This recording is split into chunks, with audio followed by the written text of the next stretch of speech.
Howdy, folks. AJ, Rebel with the Cause, back here at the Waldport Community Center for this month's City Council meeting for August. It should be a very interesting City Council meeting this month, folks, with some long-anticipated items on the agenda, including an audit report and a set of hearings for the city manager's behavior over the past year almost. This is going to be preceded by some ongoing business for the city, some Scrivener errors that needed updated, as well as some ordinances that needed to be put in place and updated as well. Anyway, folks, I did get a note just recently from one of the people that do have a complaint in against the city manager being heard today, and they wanted me to make note that they never received notice of this hearing, folks. I had that corroborated by another person here that has a complaint in against the city manager that they never received notice as well. So I think that's very interesting, folks. Let me get your opinion. Do you think that is accountable and transparent for the city to not provide notice to the people that have these complaints in when the hearing is happening? Anyway, folks, let's get in there. Thanks for letting me know, and we'll see how it goes. Hello and welcome. Did you need something? No, I'm good, thank you. Welcome everyone to the City Council meeting. Again, it's so great to see so many people in attendance.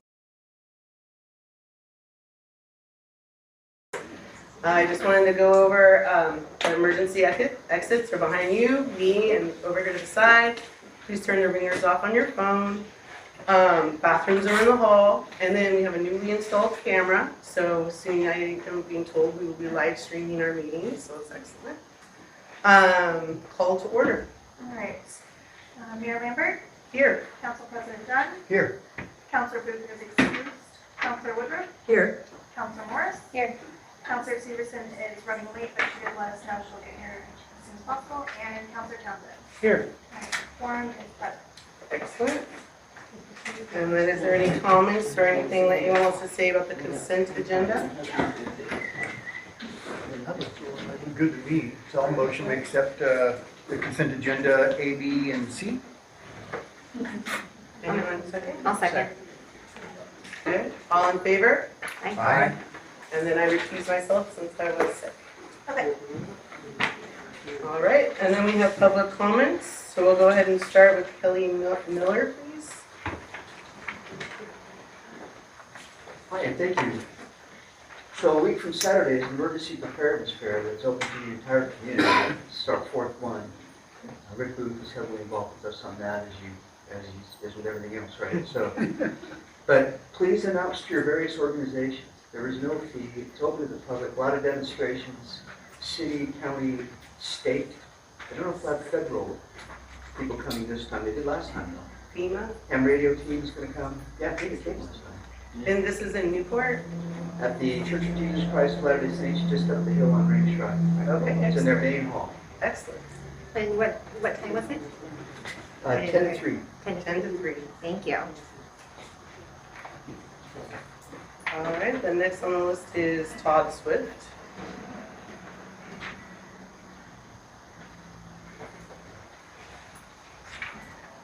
Okay, so I filed a complaint about Dan, including retaliating against citizens. 4 days later, Dan slanders me and releases info about me on social media and doxes me. I wait for 11 months and I hear nothing. Now, just before the hearing, Dan chooses to slander and dox me again, this time on the city website. Yeah, I was named in a lawsuit, along with any other staff member that happened to be working that shift. It was investigated by an outside agency. I was never found to have done anything wrong, received no discipline, and maintained my employment. Funny thing is, even though I was named and the media, social or otherwise, came after the sheriff's office in general, I never posted anything online slandering the accusers. Why? I was a public employee and we have standards. So Dan personally attacks me. I file a complaint about it with notable issues, and then he attacks me 2 more times. I'm glad he chose to use the city website this time, a public resource. This accentuates the specific retaliatory and unprofessional behavior that was in my original complaint. And he can say all the info about me is public information. He's not wrong. However, there was no need to post it except to shame, harass, intimidate, or harm. FYI, the definition of doxing is to publicly reveal someone's private or personal information to shame, harass, intimidate, or harm. Also, there are 2 errors I'd like to point out in Dan's complaint. I never criticized the Yamhill County DA or Sheriff's Office. I never mentioned where I worked. Dan did that when he exposed info about me online. Number two, the fact, and this is my opinion, the city attorney is defending him shows that Dan is being represented by the city, meaning his actions were related to city business. This negates his whole claim that his online attacks on me were as a private citizen and under free speech rights. Thank you. Thank you. Todd Holt.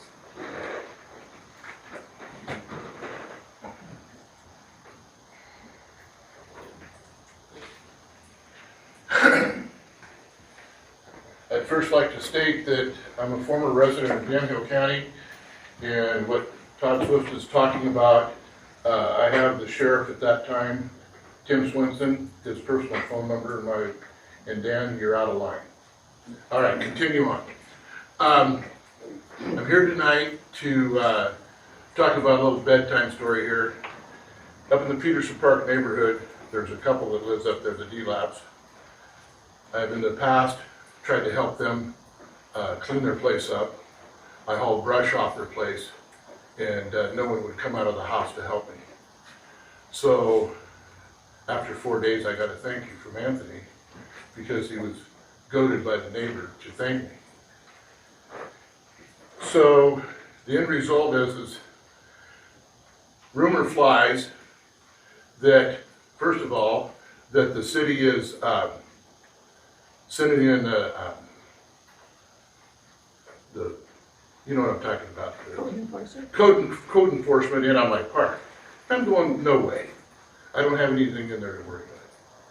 So then we get a message, I get a message from a third party that this Amy D-Lap says that on Easter, that I went over and mowed their yard and ground up all of their Easter eggs and all this kind of stuff. Now, the only thing I've ever done is on the side of the road of Merton Drive, when I go past their place, I mow the grass on my way home and cut the block brake back so I can get under with my riding lawnmower. And all of this is being stirred up by you, Madam Mayor. And the thing is I would like to ask you to resign tonight. You're not a leader, you are a troublemaker. So, there you got it. You do what you want to do. But the thing is I don't deserve to be lied to or lied about. I agree. Thank you. Second of all this talk about through the recall and all of this, your opinions are your own. That's totally up to you. Totally agree with it. There's one thing that I totally disagree with, is I'm going to ask the council to direct Dan to reevaluate all the employees. When we have employees of the city that make public statement that they're going to quit their job because of the way either the council or the manager acts, either they stay, leave, or gone, is totally foul. My husband worked for the city of Willamette for 8 years. He went through 3 different city managers. He didn't have an opinion. He had one, but he didn't have one. He worked for the people of the city and did his job. And I don't think it's unfair to go back and ask these people, where's your heart at? Are you working for the city or are you working for politics? Number 3, the park deal at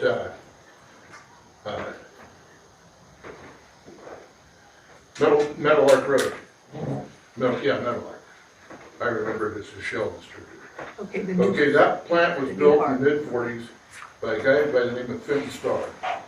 And he was actually financed by Lester Pankey's grandfather. They started a fuel plant there. He died and then sold it to a guy by the name of Miller. And then he was in his 40s, and that house down behind Ray's with the oval window in it, that's where the Miller family lived. He died in his 40s of a heart attack. So then Rod Jensen ends up with it. He runs it for years. The place has been leaking for years. So the thing is then my father's close friend, Rick Woods, buys it. Then DEQ shuts him down. They got to tear all that stuff out of there. And the thing is making that a park is the most, I can't believe, Dan, you put the city in this position. Because the liability is on you. Thank you. Thank you. Next is Teresa Carter, please.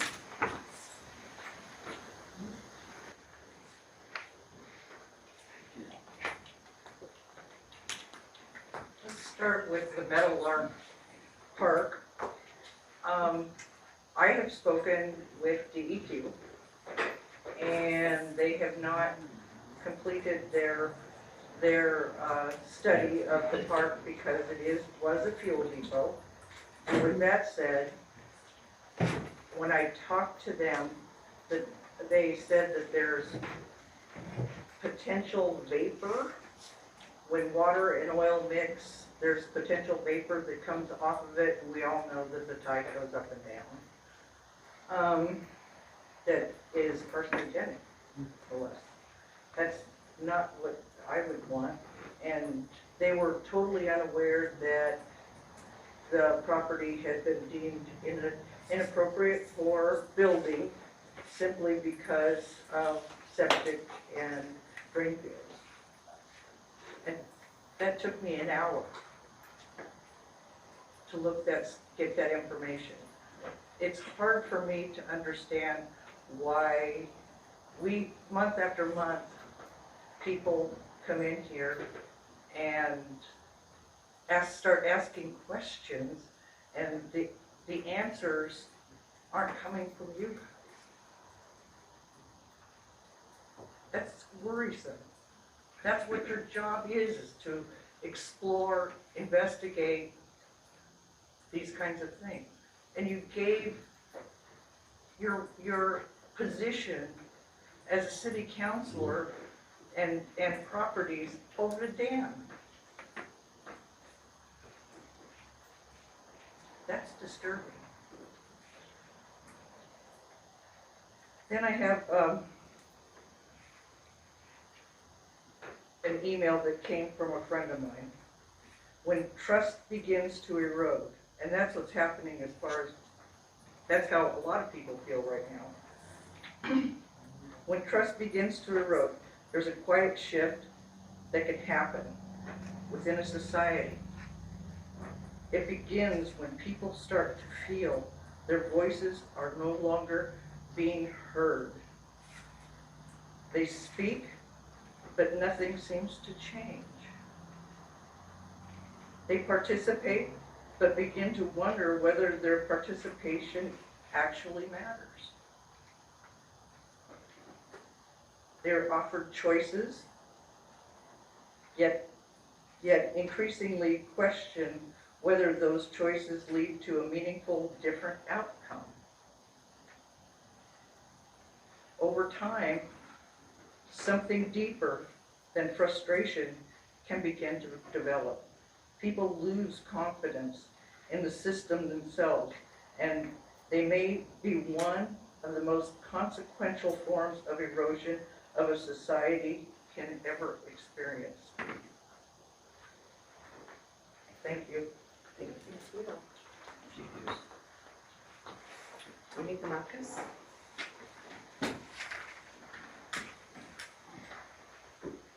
On August 1st, I expressed my concern to each of your council members about accepting the known environmentally contaminated property.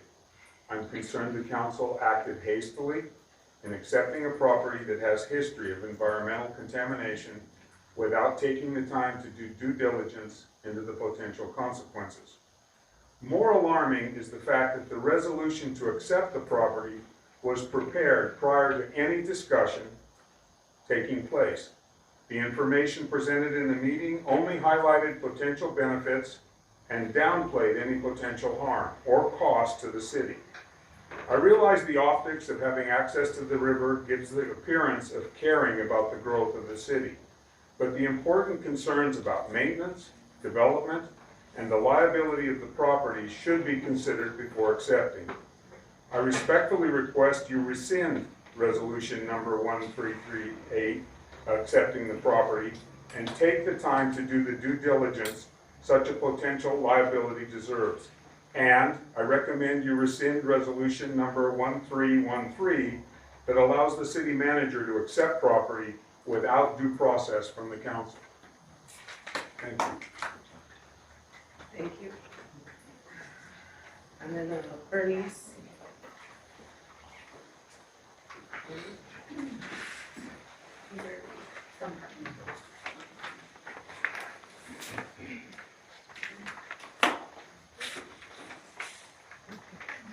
So I came today, and as I picked up my city council information about complaints, I was surprised to find that it did not include the tribe.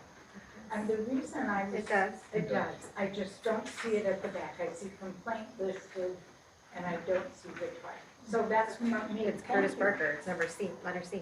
I'm so glad. Thank you very much. Because that's what I wanted to talk about.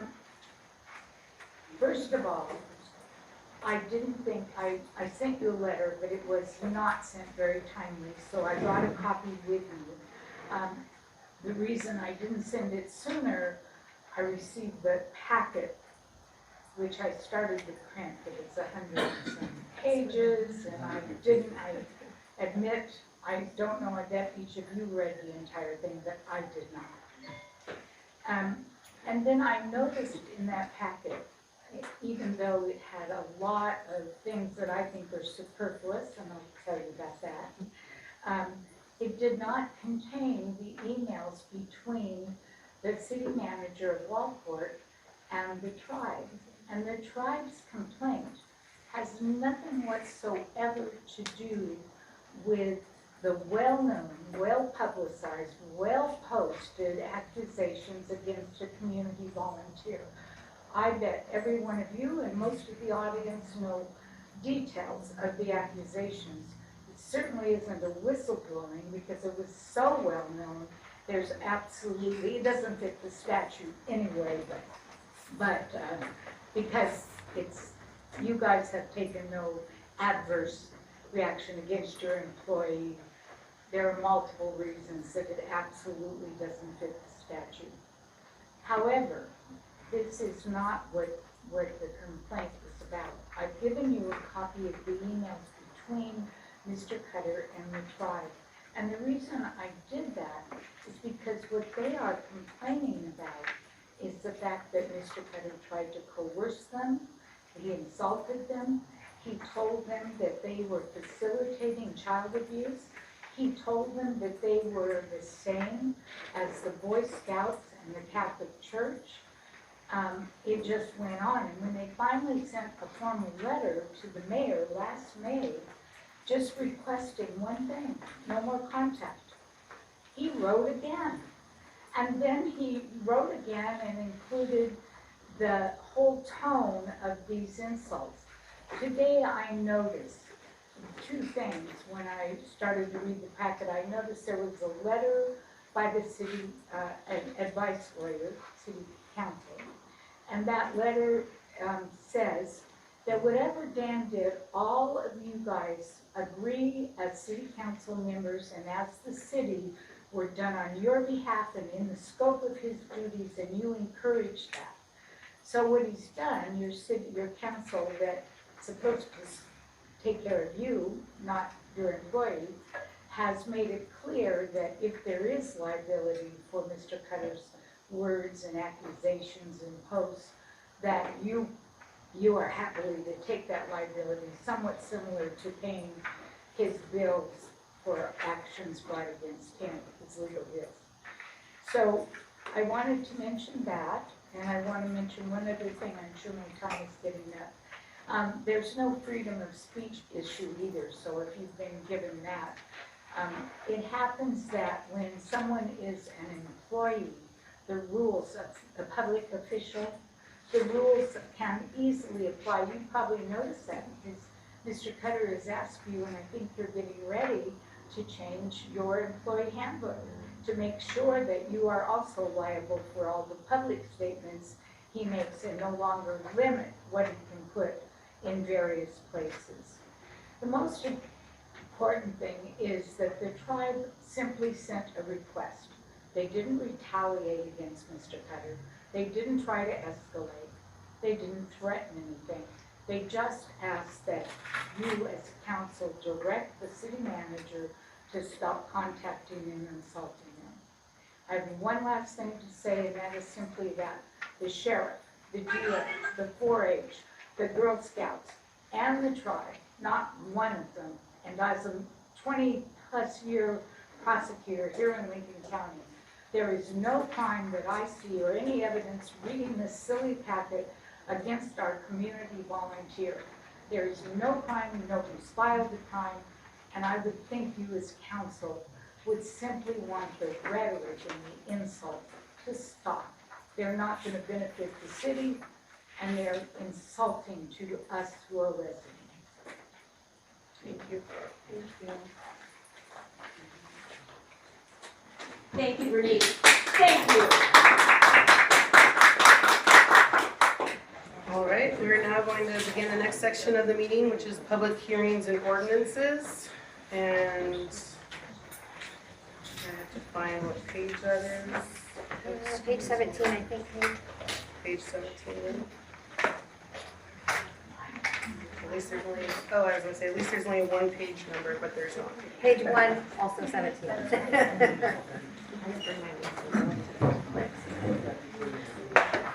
All right, so this is the first ordinance is an ordinance to amend the Wallport Employee Handbook.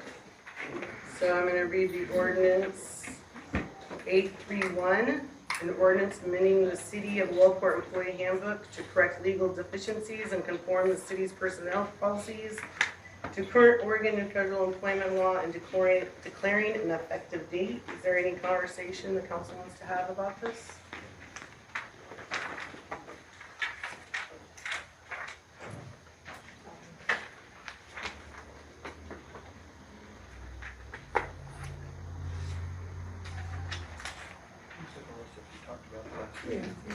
This was in our packet last time. Yeah, this was the second reading of this Yeah. ordinance. that was told. If there's nothing to discuss, feel free to make a motion. I make a motion that we accept ordinance 831. Second. Okay, all in favor? Aye. And then I'm the only no.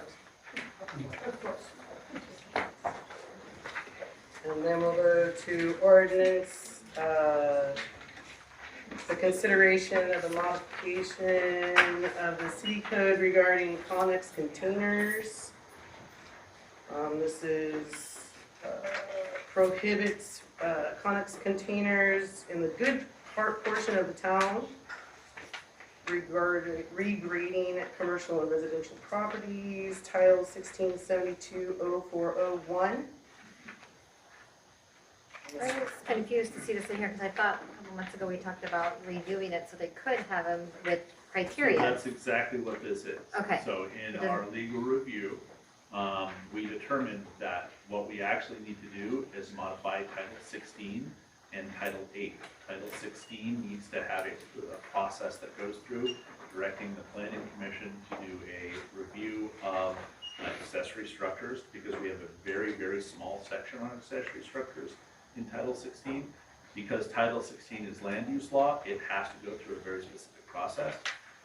And so without removing it and changing it, what we're simply doing is clarifying to match Oregon law that says that you do not need a building permit, by defining material or anything like that, under 200 square feet.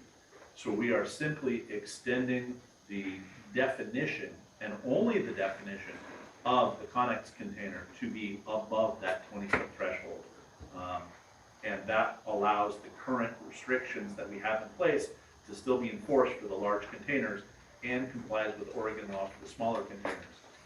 I've also then given the direction to our planner, and they're going to discuss the accessory structures section at the next planning commission meeting, and that will be in the larger code review process that we bring back to council, so that you'll be able to make changes how you feel about Conex containers specifically in that section. That addresses the biggest problem here is that we still will prohibit as the law changes now. So this doesn't actually change the law it clarifies the definition only in Title 16, so that we are in compliance with Oregon law. But does it also, I mean, if we now change it out of 16 and you put it to, would you say 12 or 7? So that was the original plan, Okay. was that we were gonna take it out of 16 and Right. put it in 15, and over a thorough legal review, that actually does not make sense. Okay, Um, so it's it- going it- to stay in 16. It's going to stay in 16, and it needs to go through that full planning commission, then public hearing, then council, then public hearing process for adoption. Okay, so in the meantime, between now and whenever they get ready for that to come to us, So right now, yeah, a 20-foot or smaller container is allowed throughout the town. There is no prohibition about that. And what I'm bringing to council is we need to say, hey, when we say Conex containers, so that we are not prohibiting something that is allowed by Oregon law, we just need to say what we meant was any container over that 200 square feet limit. And then the council and the planning commission and then the council will need to come back and look at things about site obscuring, about condition, that type of thing in Title 16. And then once that's in place, we would amend to Title 8 to reflect code enforcement around failure to comply with Title 16. but in the meantime, I mean, I don't know how many months until we get it back. So what happens when someone wants to place one? If somebody wants to place a 30-foot container, our prohibition would still be in place in the affected areas. If somebody wants to put a 20-foot container in, they are allowed to do that right now without our permission. And even on the 20-foot, I mean, can it be in the front yard or the driveway? It still has to follow, so our accessory structure guidance still has to follow the small guidance that we do have, which has limitations on setback, which has limitations on, certain things. But a lot of the other rules, that was kind of something that was really surprising to us, is we just don't have a lot of guidance on accessory structure. Our accessory structure section is very small. So as a result of this lag between now and the final, whatever it is, we're not gonna see a lot of egregious No, connexes. it really doesn't, and that's an important thing here. This ordinance really doesn't change anything. It allows for clarity so that when we do have a 30 or 40-foot structure, we can say, hey, you can't put that there. But the 20-foot structures that are often requested, we say, well, under Oregon law, that's allowed because you're allowed without a building permit to erect a structure, including a pre-manufactured structure, under 200 square feet.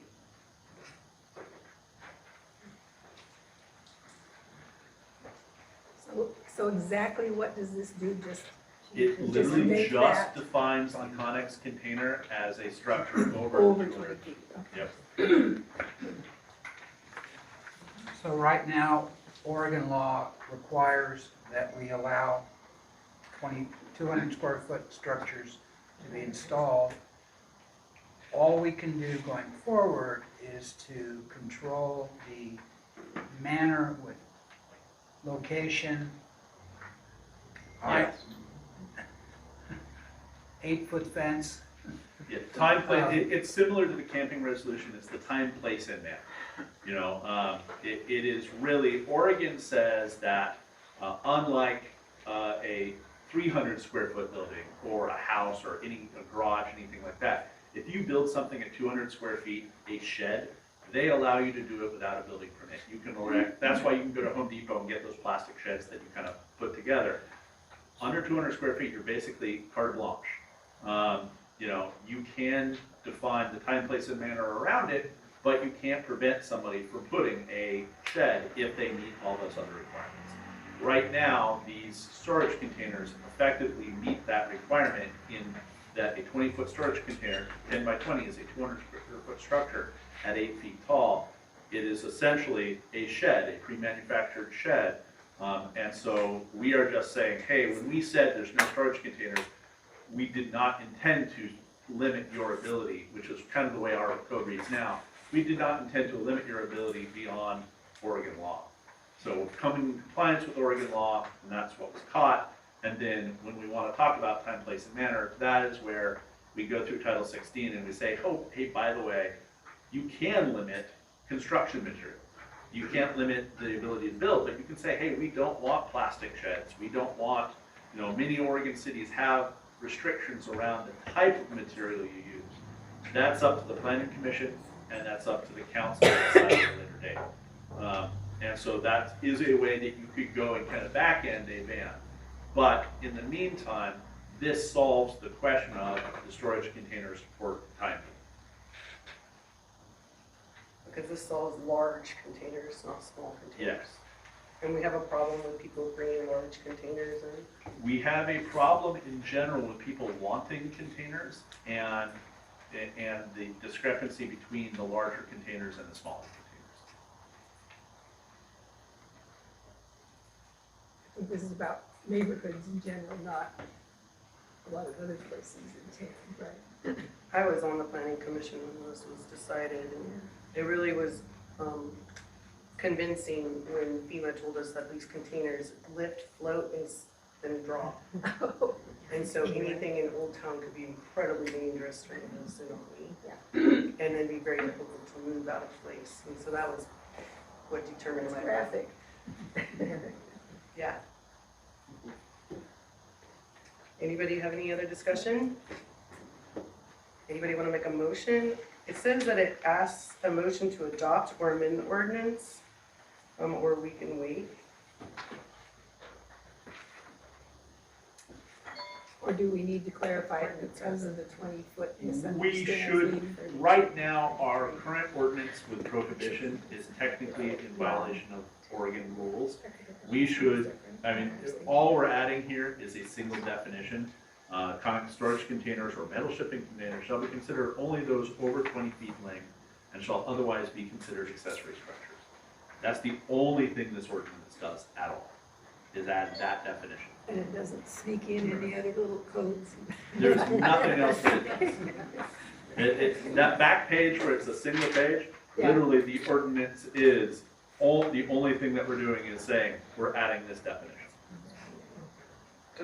Why does number 2 say an emergency is declared and this ordinance should take effect immediately? So that was something I used to rail against when I was a council member, and then it was finally explained to me from a legal standpoint. You declare an emergency so that it is effective the instant you pass the ordinance. Otherwise, it takes 30 days for the ordinance to take effect, and when you're dealing with land use law at all, you want it to take effect right away so that there's a distinct period of time so that somebody doesn't look at a piece of ordinance, start making a decision based on it, and then it changes before a product arrives. So usually when we have something that is a land use decision, we always have an emergency declared and it's effective. That is a very common, and I think overused, but a very common convention.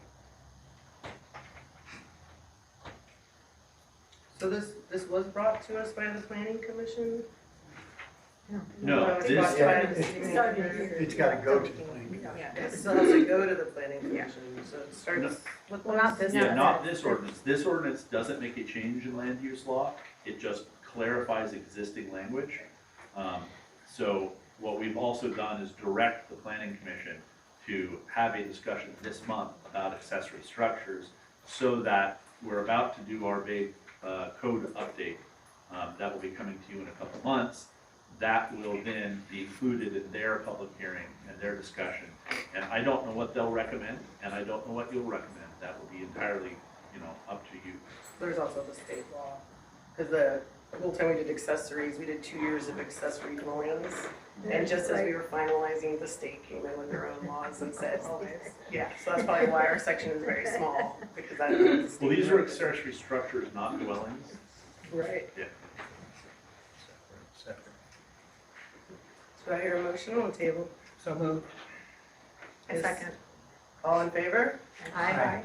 All right, we're unanimous. Then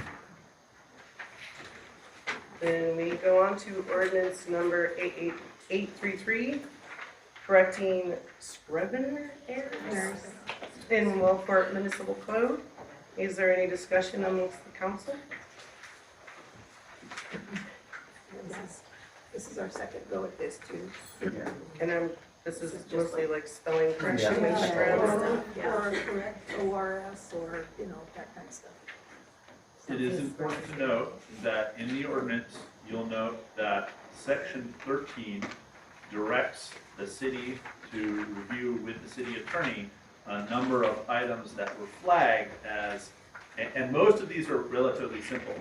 As an example, there's a section here that says, confirm that, confirm that you did actually have a vote of the people for the marijuana tax and the citations.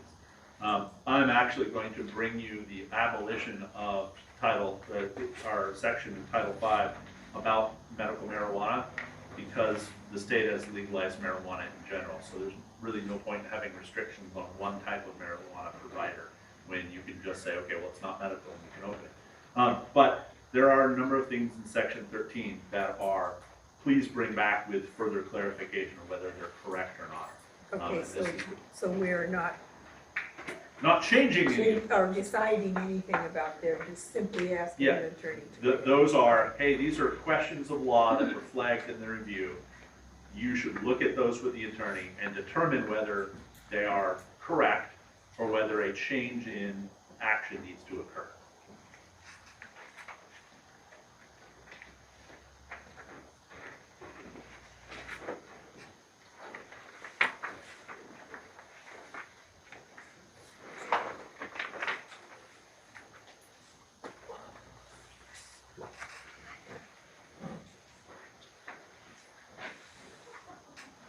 It's also worthy to note that the state of Oregon has a process which we have mimicked in the next ordinance that would prevent all of this, because it just simply allows the document keeper, the city recorder, to fix these type of errors and just keep an errata sheet.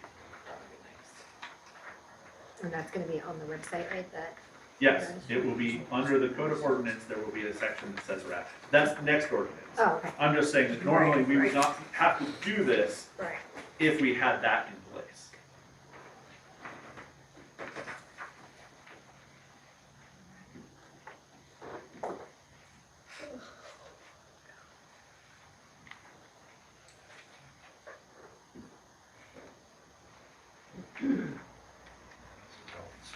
Yeah, there's an interesting one. In section 4, we actually refer to a Washington law and not an Oregon law in our citations. Or also the one about The Fahrenheit. centigrade and Yeah, Fahrenheit. Fahrenheit, I was just reading that one. Oops. Or large carnivorous shapes as opposed to snakes. I make a motion, we accept ordinance 833. I'll second. All right, all in favor? You can read the title twice Okay. To make the motion or to take the vote? to take the vote. So the title is an ordinance amending titles 1, 2, 3, 5, 6, 8, 9, 10, 12, 13, 15, and 16 of the Waldport Municipal Code to correct drafting errors, incorrect cross-references, obsolete citations, and internal inconsistencies identified in the comprehensive code review. And I need to read it again. Thank goodness we have all these cameras. An ordinance amending titles 1, 2, 3, 5, 6, 8, 9, 10, 12, 13, 15, and 16 of the Waldport Municipal Code to correct drafting errors, incorrect cross-references, obsolete citations, and internal inconsistencies identified in a comprehensive code review. I have a motion to accept by Councilor Dunn, a second by Morris. All in favor? Aye. And we're unanimous. All right, on to the next ordinance. 834, an ordinance establishing codification and scrivener correction authority for the city recorder and adding a new chapter 1.02 to the Waldport Municipal Code. Is there any discussion on the table for this? This one does not look like it's an emergency.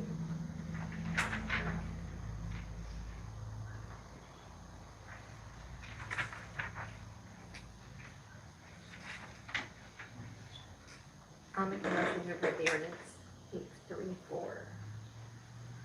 Need a second reading again? You'll have to before the vote. I'm sorry, you did make a motion? I did, Yes, she did. Oh, I'm so sorry. That's okay. And then was there a second? Or do I read it that we have a motion? I'm so sorry. No, I think I'll second. Okay. I think go ahead and read Then I'll it. read and then take a vote. Okay, the ordinance, 834, establishing codification as criminal correction authority for the city recorder and adding a new chapter 1.02 to the Walport Municipal Code. All in favor? Aye. Aye. All right, we have another unanimous vote. And then when we move forward, it looks like old business is held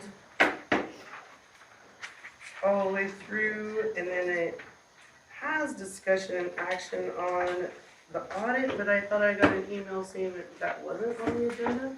The audit is on our website and has been released. Our understanding, the last instruction I had to the auditor was please submit it to the Secretary of State's office.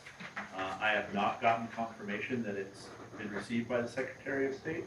I tried to reach them by phone for the last 3 days and have not been able to get anybody on the phone. So I would say that it is in the process of being submitted to the Secretary of State.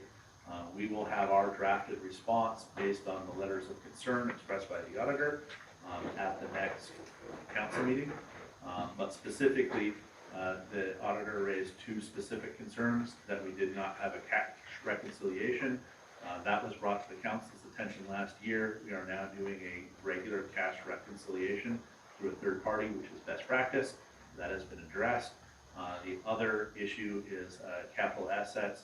We actually have invested in a piece of software that essentially will track capital assets. The concern there is that the old spreadsheet that we've used for 30 years was not sufficient.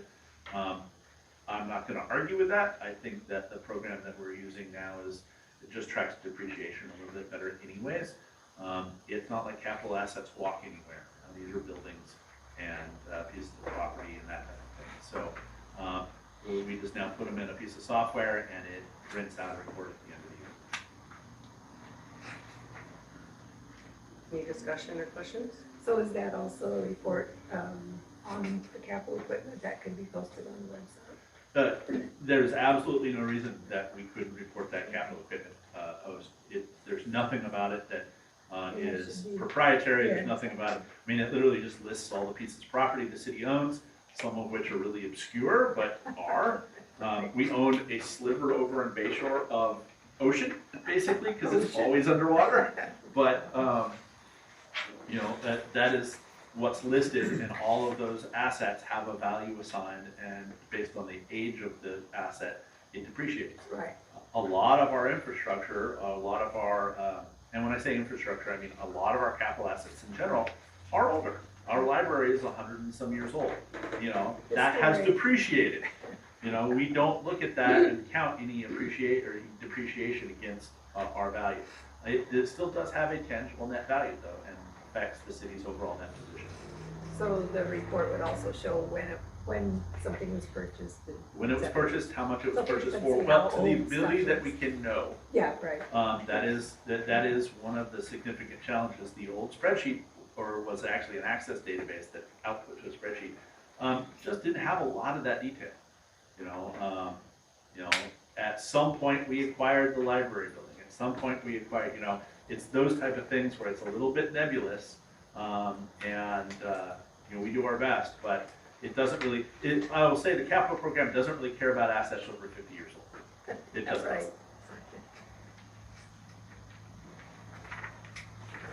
All right, and then I guess we'll go on to the city manager's report. Well, I want to start with something that's not on the report, but is going to affect some people's lives. We have had some degradation in the surfacing of the playground. We noted it right away and contacted the manufacturer within, I think, a month or 2 of the installation. It is my feeling, though I can't guarantee this, that they simply installed it when it was a little too cold. A couple of the days, it got below the temperature threshold that they said was allowed. I expressed concern at the time. They said, oh no, it'll be fine. But it wasn't. They are repairing it under warranty, and they're picking the last week of August in which to do so, which is both bad and good. It means that on August 27th, they will be circling the playground with fencing.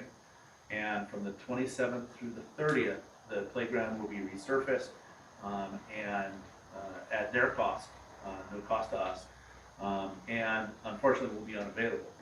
But I do hope that on the 30th, they will remove the fencing and we will have full access to the playground that weekend. But we're also hoping, because the surfacing company is coming out, that they might be able to do the pickleball and basketball court at the same time. But we're waiting to find out whether that's an availability. There's some challenges there, but we're still looking at it. Either way, we hope to get that surfacing going here relatively shortly as well. In the meantime, there will be a downtime. We are also going to use that opportunity when the park and playground is kind of unavailable to run conduit through a large portion of the park, and so that we can get PUD and Pioneer to install the poles and lighting. This will also allow us to increase the wireless presence throughout the park for those visitors who do want access to a public Wi-Fi that starts at dawn and ends at dusk. It will also allow us to get cameras a little bit closer. We have had continual problems with vandalism in the park, and particularly the porta potties. And we're having to relocate the existing porta potties right now over to closer to the building, so they will be directly in front of some cameras, and we'll be able to have a better and clearer idea of what and when the issues are occurring. In the meantime, we are looking at how we can modify the bathroom designs that we're talking about so that they will be resistant to the type of activities that we're seeing. Again, Portland, a company called the Portland Loo makes a very good damage-resistant bathroom, and even they said it costs about $15,000 to $20,000 a year in maintenance. So we're trying to come up with a pretty solid bathroom plan. A lot of what we're looking at are concrete block with walls that can just be moved down. But we get a lot of really unfortunate vandalism. We had a meeting with ODOT last week and figured out exactly what the hang-up was on the financial reporting. We've got that solved. Now we're just putting the report back together and sending it to them. It was simply a matter of, at some point, the numbers they reported back to us were off. And because of that, we continued those errors through our reporting. They corrected them and forgot to tell us. They figured that out. It was great. They now provided us correct numbers. Then we can provide them correct numbers. It looks like overall we will be within $5,000 of the overall budget for the entire sidewalk, which is great given our required match. We're within the 1.7 billion or $7 million. We're about $5,000 difference from that price. So that's, I think, a pretty good result. We are still working on the engineering of phase 2. They're doing the surveying of that. I don't know if anybody's been up there recently, but South Lincoln Resources has purchased a large piece of property right next to them and extended and created additional parking, which will be a fantastic asset for them because that's always been a challenge. And the road now will go through from Crestline through to Ann Street, which will also be a benefit so that people aren't having to come in and out of that same entryway. The wastewater project, this, I have to admit, is a little disturbing because I found out information today that I didn't know it was already working. They have completed the transfer to the new UV system, and though there are some bugs in how the operation is working, I believe we're going to be closing out this project sooner than I thought. I thought we weren't going to do the transition till August, but it seems to have been done. That's great news, and we'll be able to wrap up that project here shortly. The basketball court has been poured, and I have been talking with 3 different surfacing companies about their availability and timeline to be able to get the surfacing down so we can get the pickleball courts and the basketball courts going. The pump track meeting, they wanted to have a meeting pretty much right now, and I apologized and said I would have to have it next week with them, but they do have a preliminary design for us. So I will be bringing that to the council's attention and for your review at the next meeting. Again, this is just to get the engineering design review done so that we can start going out grants to be able to do that activity. Small city allotments. I was really bummed. Last year we were 2 points off. This year we raised those 2 points. We raised 3 points, and we were still 2 points off. It was incredibly competitive. There were a number of groups that were higher. There was actually several tiebreakers, but we were 2 points short. What I've learned is don't fill the potholes. By filling the potholes and fixing some of the road, it lowered the score that we got on the urgency on that. Had we not, we would have actually gotten the award. So that's kind of a mixed bag. In the meantime, because of the sloughing of the road, we are going to initiate a weight limit on North Crestline from Cedar to the bottom of the hill. We are specifically targeting the weight limit at 7.5 tons. That should allow small buses for the school to use that space. Not the big buses. So, but the 7.5 tons should allow the small bus fully loaded to use that route. But unfortunately, just the larger, heavier traffic will have to be rerouted to range. And that's just, hopefully we will get the grant next year. It is a fairly large expenditure, but that road is trying to slide down the hill. So is that something that has to be that weight limit cleared through ODOT or? Yes, we're working carefully with ODOT. Fortunately, ODOT has different vehicle weight classifications, and so that classification is right on target and kind of right in line of what they were thinking would be the appropriate response as well. So I think that's going to go through. We are actually going to do a motor carrier announcement in general that closes Crestline to large commercial trucks unless they are actually delivering up on Crestline or range anywhere. What happens is we see a lot of traffic when the way station opens up where trucks will divert onto Wakanda and then come down and either come down Crestline or go down range. So we're actually going to close that to the trucks unless they're, that way if they see the trucks coming through, the state police can actually pull them over. The HVAC system has been replaced in the library. You'd think that we'd replaced it here given how cold it is right now. We're going to figure that out. It says that it's 70. There's no way that it's 70, but we are going to figure that out at here and make it so that it can be changed by patrons to an extent. But the HVAC system in the library is running. There's a couple minor things they need to tweak, but it's done. This means that in the last few months, we've replaced both the library roof and the HVAC system. And I would say that Allison did a great design and got all of the conduit off the, or all the piping off the floor upstairs. There is now also a attic space that they can use for storage. So that's really cool. And then the audit update, they're going through the submission process. I was really hoping that they would be done and up on the Secretary's site, but it is on our site. It is available at that link, and it is unedited. It is the complete report from the audit. And when do we expect the other 5 years audit? So I am trying to have a conversation with their president, and what I'm going to ask is we get a time commitment of 2 to 3 months per at max, so that we can be entirely done within a year. I'm tired of waiting. If they can't do that, there's another auditor who's reached out to us, and I'm going to explore whether they can meet that time commitment as well. But I do think we need to end this discussion about how long the audits are taking and get contractually firm dates from these audit companies on how long it's going to take them. So I know there's been some discussion about whether we would have them come and present to us either by Zoom, or I guess they're also willing to come actually come to our meeting. But since the climate of distrust is so great, I think I would suggest that we do have them at least do a Zoom meeting so that we can fully talk to them about, what's been going on, if they're feeling about how the process has been, whatever, just for greater transparency. I have no problem. writing them down. Anyone in council have a problem with that? I Could we do suppose we that at the should, next meeting? yeah. Well, I will clarify, Yeah. we can want them at the next Well, meeting, yeah, but we right, need yeah. to Yeah, get them to right. agree to it. Exactly, yeah.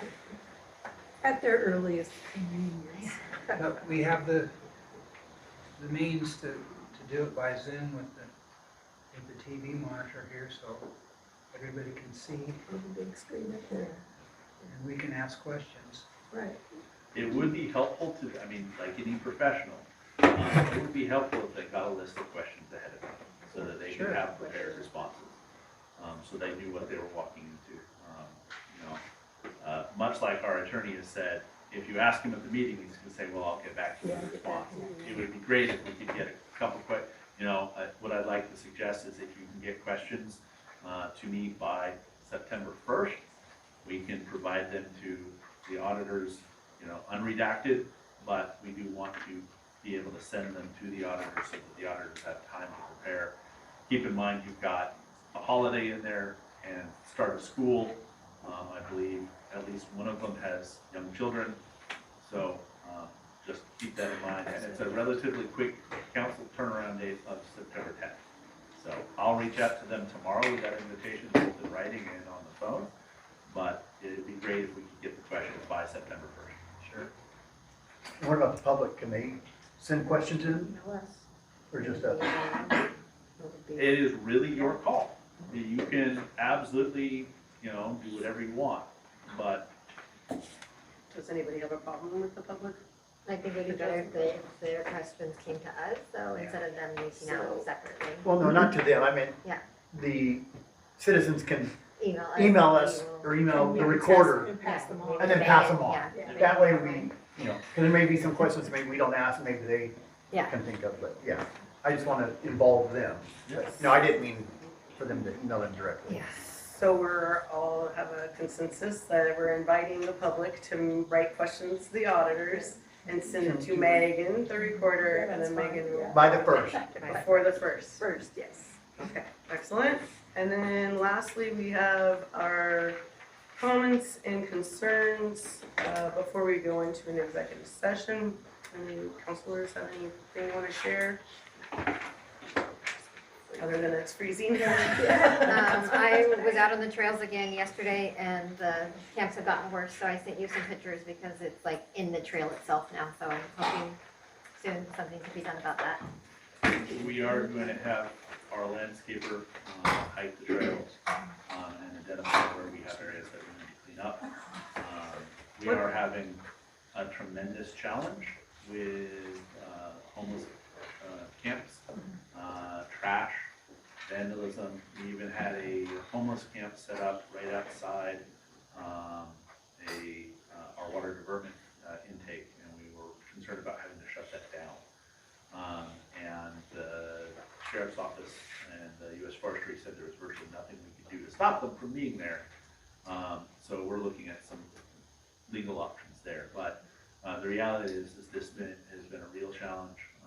It's almost full-time with our crew just to be able to take care of the destruction that we're seeing and the vandalism that we're seeing overall. And it's not unique to us. I'm hearing the same from Newport. I'm hearing the same from Lincoln City. Everyone's just dealing with some real challenges around this issue right now. And so where is the trail committee? There What isn't happened one to that? Because I know that it was approved by council, I believe it was last November. Yeah, I think Can we have that we're gonna try to get, applications open up? we're gonna Because I try to think- get that up on the new website. I didn't actually mention the new website. So the new website's been converted over. We're getting trained on it next week or the next 2 weeks, and it has a go live of August 31st. And so once that's up, there are a lot of tools that we'll be able to put up there, and I think one of those will be the applications for the training. And also, isn't it like all the public information requests will go on there? Yep. Anything that gets fulfilled or how much the city's Yep. charging and Yeah, stuff? we'll have all the communication around public records requests. And will it all be on one site? Yeah. Yes. Instead of jumping all around. Right. Yeah, we do use for document storage because of the way that the web works. For document storage, documents are stored in our Unidoc system. And that is part of the same company that does our website, Civic Plus. But the Unidoc system is where is the repository for data. It uses different servers, it uses a different mechanism to store large files. You have to understand how the throughput on the web works. When you've got a file that's, say, 100 megabytes, like, for example, our packet, and you've got, say, 100 people downloading it, that's, quite a bit of data coming through. And so we have one site that is our information, and then when we link to a document, we link to that secondary site. So so if I go to our website and I'm looking for a document, I can just click on the document. It may take me to Yes. someplace else, but at least the access will all be in one place. Yes, it will. And in fact, and I'm waiting to see how it works, we may actually migrate away from TownCloud to this site because they've got a agenda building tool that should allow us to do the packets, and so that'll be easier as well. Okay. Because right now, TownCloud is a separate company, separate site. Anyone else? I just got two things. One, I did print out the audit. You guys can do that too. And I know there's some questions regarding that. They are identical to the draft one that we got. I know there's some questions that maybe that wasn't a real one, or Dan. Missing pages. They're identical. The numbers are identical. The page, you will not see no difference. So they are in fact identical audits. It was not a fake audit or They anything added. did correct one thing. I've seen that, but I'm mainly talking about the numbers are all, Page number? Yeah. yeah, but the actual figures are all perfect in there. And then, the other thing I had is, I seen Teresa Carter online posted that a city employee was working on a personal house while supposed to be working on city time, and that concerned me. I never want that to happen. I was hoping she would have filed a complaint so we can look into that. I I'm don't, inviting her to, I would love invite her to do, to file. because I'd like to a complaint. see who is doing this work while they were supposed to be on company time. So, Thank you. Anybody else? Okay. Well, then, are we ready to move on? In our refrigerator? Yeah. Okay, so I guess what I'm doing is I'm closing the regular meeting, but I'm not. We're going to just open an executive session. This is not, it's very important. It's a pursuant of ORS 1926602B. The city manager has requested an open hearing, so this is not an executive session. So then I'm going to read it again. I'm sorry, stop. Stop talking to me. I'm not talking You told me to move. I did not. Okay, stop. We're all adults here. We're all adults here. Please, order. Yeah. If the two of you can't stop. I haven't said anything. She's screaming in my ear right now. Okay. No one's screaming. No one's screaming, and we're now going into a hearing. Okay? Okay. So now we're going into a hearing, and I'm going to open the hearing by identifying the authorization under ORS 192.6602, please order. ORS 192.6602B and OR 19-040-0030. Did you read that twice? Are we okay Nope. one time? Okay. So now I'm opening the hearing, which I'll admit, this is my first hearing. So I'm just gonna go to our memorandum that we all have. Do we all have this? Yes. Okay, so we can all stay in compliance. It looks like the presentation of the charges or complaints, the council and its designee presents the charges, complaints, and grounds. Okay, so my question is are we doing this all at one time, all of the complaints? Are we supposed to go through this each time for each complaint? I think every time. Each time for everyone. Okay, so the first one is the complaint by Todd Swift. And you all have a letter by Todd Swift, it's page 41. And those can follow online if you'd like, because it's public. So in this letter of complaint, I don't think I need to read the complaint out loud, right? It's a very long complaint. Has everybody had a chance to read the complaint? Yes. Okay, so now I believe the next step is the employee or his, I'm sorry, Mr. Cutter, do you have representation today? No, I'm representing myself. Okay, you mentioned representation in your packet. I have conferred with council on this. Okay, can I get the name of the council that you conferred? No, okay. So a secret council. It's not a secret, I just choose not to share it. I will, however, correct the record, it is not our city attorney. Okay, that's good, that's really good. Okay, so, in Todd Swift's complaint, there's several, actually, issues. I believe there's Several. definitely four issues that Swift is bringing. The letter is made to me, but I believe that it's meant for all of us. So I just Correct. want to make that clear that this is a letter to council. Do we want to discuss this complaint, or do we just want to go right to having Cutter? I think he's supposed to respond first, because our questions and stuff are step 4, isn't it? Thank Is that what I'm you. reading? Yeah, I think you're right. Okay, so step 3 is employees, and we don't have city council here? We We don't have an attorney here? No, he's out of town. Okay. All right, so employee's response. He is afforded an opportunity to respond to the charges, present evidence, call witnesses, and cross-examine adverse witnesses. I will make my comments very brief on the advice of council. Fundamentally, issues number 1 are on behalf of the Siletz Tribe. The Siletz Tribe has made a complaint elsewhere. Mr. Swift is not a member of the tribe, nor is he a part of the complaint. Therefore, it is a third-party complaint and inappropriate to take any action thereon. The second is the Township 13 workshop. This specifically is a part and parcel of performance of my duties that Mr. Swift did not understand that he could not hold a private meeting with the council, but it would be an open meeting. I think we all remember that meeting. I did not primarily participate. I stood only to answer a question at the end in reference to Mr. Blake. The third piece was that communication with the sheriff and the district attorney. Again, Mr. Swift is not the district attorney. The district attorney did not file this complaint. However, I would point out that advocating for effective service under a costly public contract is the proper exercise of my responsibilities and something I have to do on a regular basis. The council has directed me many times over the years to make sure that we're getting our money's worth and ensuring that this contract is operating properly. I would say that we are still struggling with that. So I want to talk specifically about my comment regarding Mr. Swift, and which is issue number 4 and the amendment to the complaint. And I will very simply state this. Mr. Swift, I'm not going to get into the comment.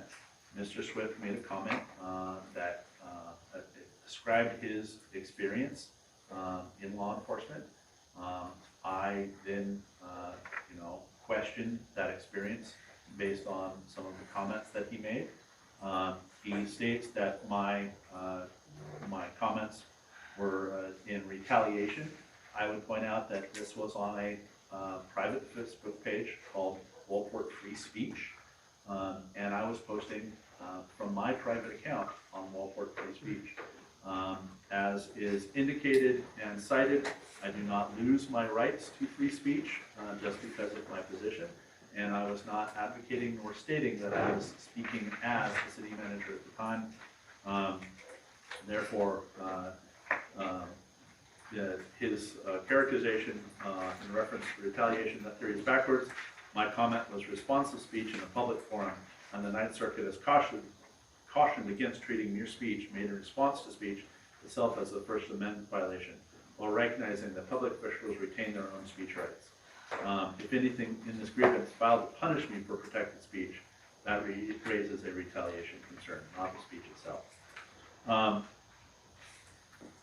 Had Mr. Swift not made a complaint, information that is included in my defense would not be public. I certainly did not provide the detail in any of the comments at the time whatsoever.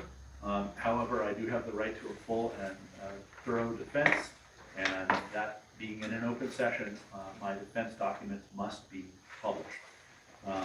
So his comments regarding this being on the city website, it can be on no other. These are public documents, these are relatively available. And I will say that irregardless of his saying that he was not, reprimanded, the Yamhill County paid a $5 million settlement for the actions of Mr. Swift and his team. That's irrelevant. It's not actually, it's to the cause. Oh, I'm sorry. So you're talking about Todd's supposed to work? I'm saying that the information provided is directly relevant, and his comment this afternoon, I'm saying the evidence presented is I had reason as a public citizen to make a comment and concern about a matter of public record, especially when it resulted in such a negative outcome. Are you finished with your comment? I'm confused. Are you Nope, guys? I'm sorry, gonna- I'm sorry, out of order. So, my question is, first off, is your rebuttal, did it go through the city? Nope. Sam, Sam, stop. I can't hear. I'm sorry. Why do you need Get two on. chairs? She's saving it for her husband. her husband's taking on this. She's asking. She did. I'm sorry, I was having trouble hearing. I just. Okay, so excuse me. So, I'm sorry, we're in the middle of a hearing. Okay, in your rebuttal, in this packet, did it go through city attorney? Did the city attorney review this packet? No, Okay, so there was no action to redact? I'm sorry? There was no action to redact? No, this is public record. This Okay. information was received from me from publicly. Therefore, under Oregon law, there is no redaction required. But that was your decision, not our city attorney's? Not our city attorney has not reviewed my responses to my knowledge. Okay, or this packet of this hearing? I don't believe he has reviewed the packet of this hearing other than to provide information. Okay, so you've had no legal advice to council if any of this information should have been redacted before this public hearing? Under public record law, if I receive a public record from somebody else, it is their obligation to redact material. If they choose not to, that material is public record and requires no redaction. Okay, I'm glad, all right. Council, have any other comments?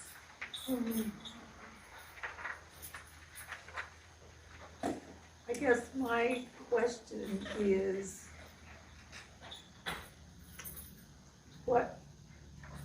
how did any of that information about his job or what happened with the suit that brought a $5 million award to somebody, what did that have to do with the issue in the city? It didn't have to do with the issue of the city. Okay, so how? This was Okay. a private communication on a website about a totally different topic. Well, but it was, yes, it was private, as you, the person on a private web. I mean, Yeah, on I'm a sorry, I'm gonna site. ask the whole row to get up and move around. I don't Not the understand, whole- yeah, She's I don't hitting understand, me. I literally feel like I'm being a vice principal. Yeah. She's hitting you? Yeah. She's hitting Hey, I you. don't know if you saw, but she sat down and she got this close to her face and stared at her, and then she's been throwing elbows at her. That's right, she did the same thing to me at the end, Jen did. Okay, order, please, I'm trying to This is conduct a insane. meeting. May I say something? Can everyone please be an adult? I've waited Yes, 11 months for please. this. I appreciate Okay. Thank you. Okay, so now we're all gonna be adults. Okay, back to this, I'm so sorry, council. Oh, and You I'd were- also like to rebuttal if I can, but I know I know you would love that. I know you would. Okay, so, I'm sorry, council, we were interrupted and you were asking I was Mr. asking Cutter how how. this information that was posted about Todd in any way had to do with the issues that have involved the city and the community, differences of opinion, suspicion, whatever, to what benefit was releasing that information about him in your mind? And again, I would refer to my comments that this was a protected speech Yes, I as understand it was under the First protected. Amendment. Yes. And Mr. Swift was claiming authority as a former police officer in an investigation that he conducted Right. regarding a child abuser. Yeah, exactly. And I questioned the credibility of the statement that he made because, without getting too much into the detail, he attacked the judge and the defense attorney as the reason that, this person went away, and that, that my misunderstanding of the law says that I should just leave it alone and not continue on. I vehemently disagree. I think if that you have evidence that someone is sexually abusing a child, which in the case, Mr. Swift's example is true, that as a police officer, you are duty bound to continue that investigation and not blame a judge and or district attorney for not following through. Did he blame them, or did he just, they chose not to proceed? He said that they chose not to proceed, Right. and he said that he just accepted that and moved on. And I felt that that was not the reaction that I would take, and that I would have followed up if he had, as he said, convincing evidence. So is the original Facebook post part of this packet? I'm sorry, I thought that it was, but it's It was not. never submitted from you to the city. So if it was included in the message that you got, it was never submitted to us. And I remember, oh my God, this is so long ago. I remember you saying that, Susan, and I remember me then going and forwarding it to you. I never received it. But you guys never received that actual email? The actual Facebook Or Facebook thing? post? I don't 'Cause I remember couldn't- ever seeing. Yeah, I've never saw the discussion. I couldn't Me tell either. you who was talking about what capacity, what the conversation was without seeing that. Yeah. Yeah, exactly. And I also want to just bring up that this is a little bit frustrating because I was told in October that at the hearing is when I could request an investigation. And so that wasn't in the memorandum of options. But, I think that's something that I feel like we're getting one little piece of one side and then a rebuttal of another side. And I don't think it's our job to be able to decipher that. I believe that we should be having an investigator look into if the city manager overstepped his scope of work or not, and then have them look into that and then advise us through all of these documents if that is in fact what happened or not.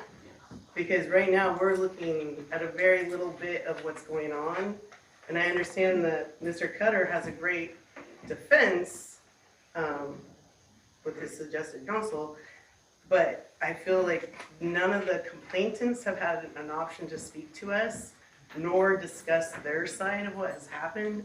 Hence why we have so many people here saying that they want to rebuttal the rebuttal. And if we were to have a third-party investigation, that would be all done for us. And then we would be given a report, and then we could look at that report and then make, I feel like, a really more informed decision than what we're trying to do today. So I don't know if that's out of order or where that's supposed to go in this, but before we spend a lot of time trying to investigate this ourselves, I don't think any of us are investigators, and I don't think that that is what we're supposed to be doing today.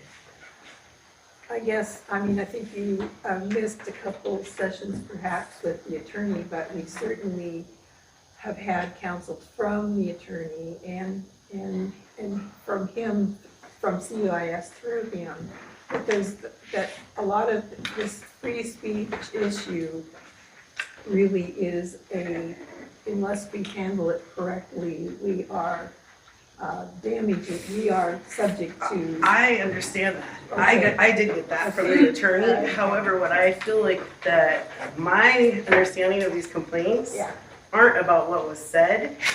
It was about the operations of our city manager. So my understanding, In what sense? and that he's contacting people's past employers, doing background checks, looking into people's personal existence While when on the they're job, or? while on the Yes. job, Yes. as his Yes. job. He's saying it is his job, but I don't think council ever directed him to investigate or look into the background of Mr. Swift.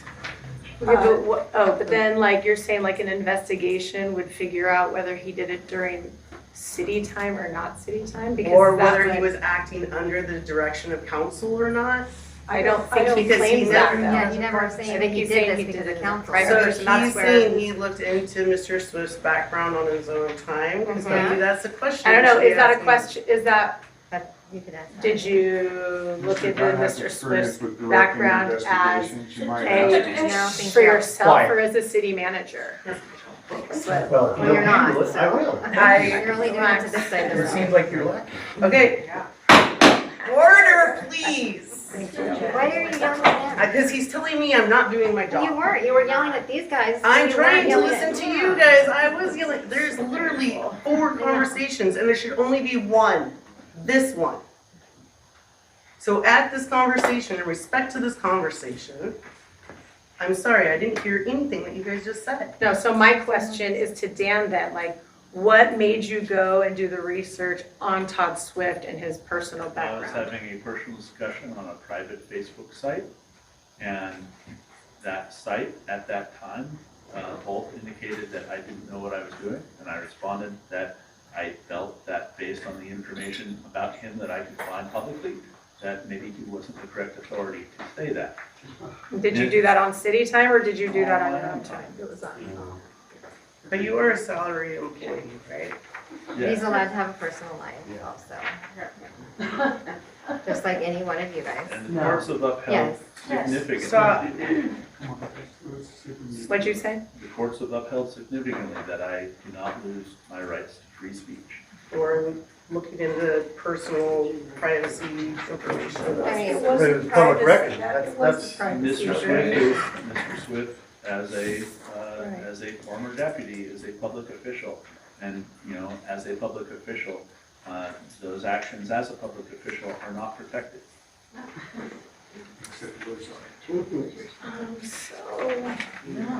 I mean, what I'm saying is he's saying I'm paying tax dollars for someone to trash me on social media and investigate me. So I don't know. I honestly, I don't know the timestamps. There's a lot of questions I have. I could not tell you if this was on his personal time or not. I agree with you. I think our issue is that I mean, for me, I'm always thinking like, what are we gonna do? Nobody's gonna be able to tap in and do all the digital investigative stuff. I mean, For us. an investigator, a third-party investigator does do that. That is what they're for. A third-party investigator, But- which oh, I I see what I you're have saying. hired before, I mean, CIS has a list of them. And you say to CIS, we would like a third-party investigator to come, then you say, well, what is the issue? Well, was he working, you know, for the city when he did this? Was he working in his own time? Was he directed by the council? They go out, they find those answers to us, and then they come back with a report. And then that's when I feel like his defense, that's when we should be listening to the rebuttal. But to me, the rebuttals are premature because there's a lot of information we don't have. No, I get that. So I guess that's where I'm at with, I was told in October by our city attorney, I had to wait until we were in a hearing Yeah. to ask for this investigation. I have never asked to discipline Mr. Cutter. I've only asked for a third-party investigator, and that really has been in alignment with citizens who've been making complaints that they were asking for that. So because we have so much mistrust and contention and all of this, whatever the words are you want to call it, I think a third party could help remove us from this so that we can be informed of how to proceed, other than by going off of a complaint, which we don't even have the actual Facebook posts. And then this rebuttal, I mean, we really just don't know. I know, but I feel like I'm gonna go around in circles with you and not for any specific reason, but like, what does that even look like when you get a third-party investor? What are they gonna do? Summon him or make a subpoena that he has to hand over his personal devices and his computer? Like, No, is no, it all that's like not how it works at all. No, nothing? no, no. They go into the city emails and they Oh, would go okay. into the city, they would probably go into our city server and they would be able to see if he was logging in, you know, to Facebook or social media during work hours, you know, they would see. Yeah. But the point is that's not for us to do. That would Yeah, be yeah. for them to do, and they would present that to us. They know how to do their job. That's what they do. Madam Mayor, just real, I don't mean to butt in. No, I you are. attached the screenshots of the entire conversation to the email I sent you, so I honestly, I really do believe you, because I remember Woodruff, I believe it was Councilor Woodruff said, we don't have the attachments, and then I thought that I did send them. We probably all have them among our millions Yeah. of emails. Of other things, so it's just, so, Yeah, I recall reading them for sure. so I guess there's two things. One, we could postpone this until we get that. We could proceed with the rest of these hearings, because I'm gonna just say right now, I'm going to be asking for a third-party investigation Yeah, on I every was one gonna of say, you're these. gonna ask every time. I am, because I feel like we're wasting our time, because we don't have the whole picture, and we don't have enough information. So basically though, with the amount of information we have from the attorney and from CIS about the free speech rights, so the only possible Yes. ameliorating circumstance could be if we can prove that he did it on, you know, on city. Can you? I appreciate everyone's passion, I really do. Please save it for your comments on Facebook. No, please don't go on Don't. Facebook. Like, Sorry. this is what I'm caused this sorry, I problem was in the trying- first place. I'm We sorry, never I was trying to recommend make a that. joke. I'm sorry. It's terrible. Okay, back to the complaints. We have a complaint from Todd Swift, you know, Judith Heese, the Siletz Tribe, and my two. I understand my two are mute now because the minutes have been rectified in January. So my complaints are not as of subject as to the other ones. Well, the Barker one is as his city, in his Yes. city, I mean, Yes. that was That as was a city, so it separate. seems like maybe the Where's the Swift keys? and Hees could have, you know, further discovery that he did it actually on city time rather than on personal time. Although everybody gets breaks, so I don't know even how you would, as long as it was on his own site, Well, whether it was during the workday or not, right. you know. Sure, but again, I don't think that it's for us to call that. Like, I think that that's what, it would be helpful to have an investigation that said, this is what time, this is what day. Could be like Saturday at 10 PM, you know, and then it's like, we know. Well, but I'm just saying, I don't think even knowing that he was at work or that it was during the workday and he was in his office does not necessarily mean that he wasn't posting as a private citizen on a break or on his lunch. So I mean, this time I'm is not an attorney and we don't have one here. Right. But what I was told is any salaried employee, when they're at work from 8 AM to 5 PM, break or not, they're representing the city. I don't think so. We're not attorneys, though. I'm just gonna say that. This is where we need attorneys and we need an investigation to inform us. Have you done, I heard you've done an investigation before in Yachts, correct? I've done several investigations. Can you tell us what the cost was on that? It was anywhere, it depends on how much, and how, we had one that they interviewed 20 people and it was like upwards of 15,000. Which is nothing compared to the legal fees of the liabilities that we're being put in the middle of right now. And I don't think, with CIS, they want us to get an investigation because it saves them money if we get into a lawsuit with our employees or our citizens. But I think that's why they're recommending that we do recognize his free speech rights. If we have, then his evaluation is another step where that's a different discussion, but these are specifically on free speech rights. But I disagree. I think this is about his behavior and operations and not about his speech. The Barker one is different because he was acting as a city manager at our. Always the city manager. Well, I don't think it's bad for us to also consider that whether it's work time or not, I mean, that is like the main thing, like, for me personally, like, I get the free speech thing, I get that he can say what he wants to. But we also But we also have That's why though I would separate the SWIFT and the HES for that investigation. But I Oh, don't- yes, yes, yes, that's But what I the would, Barker, I don't believe falls into that category. Excuse me, there was a comment that the mayor just made. Would you like care to repeat about the policies? I just said that we had 3 online policies, All right. And those are located in our employee handbook. and And you're not, pursuant to my contract, right, it's I am not, not subject to the employee handbook. right. Okay, so in your contract it says, so I guess, again, we're talking about when he's working and when he's not working, if he's representing the city or if he's not representing the city. are we still talking about the Todd Swift and? And Judy yes, Hughes? Todd Okay, Swift yeah, and Judith Hughes. Yes. Of those 2 complaints, we do not know if he was talking, he says he wasn't, but we don't know in context to these comments, the thread. I don't know what the post was. So I just feel, I'm just going to ask the council to consider getting a third-party investigation, at least on these 2 complaints. Yeah, if you separate those two If you would complaints separate out. those 2 complaints, because we know, because as far as I know, no one directed him to investigate or look into the background. Right. And he's saying he did it on his own time. Same with Judith. So I'm, I guess, maybe making a motion that we get, Do we make motions?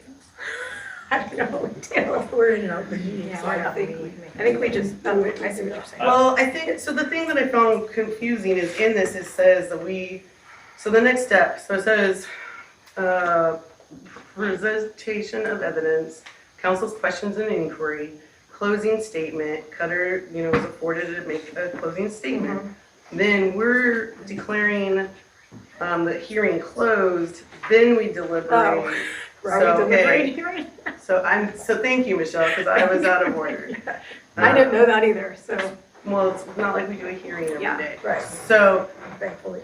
yeah, thank goodness. So what I guess we'll do is, again, for the sake of us doing every one of these complaints tonight, we'll let Cutter do a closing statement on this one complaint. And then, Yes. I think then we have to go through every one of these complaints because then we come out of deliberation to vote. So are you guys reading that the same Yeah. as I am? Yeah.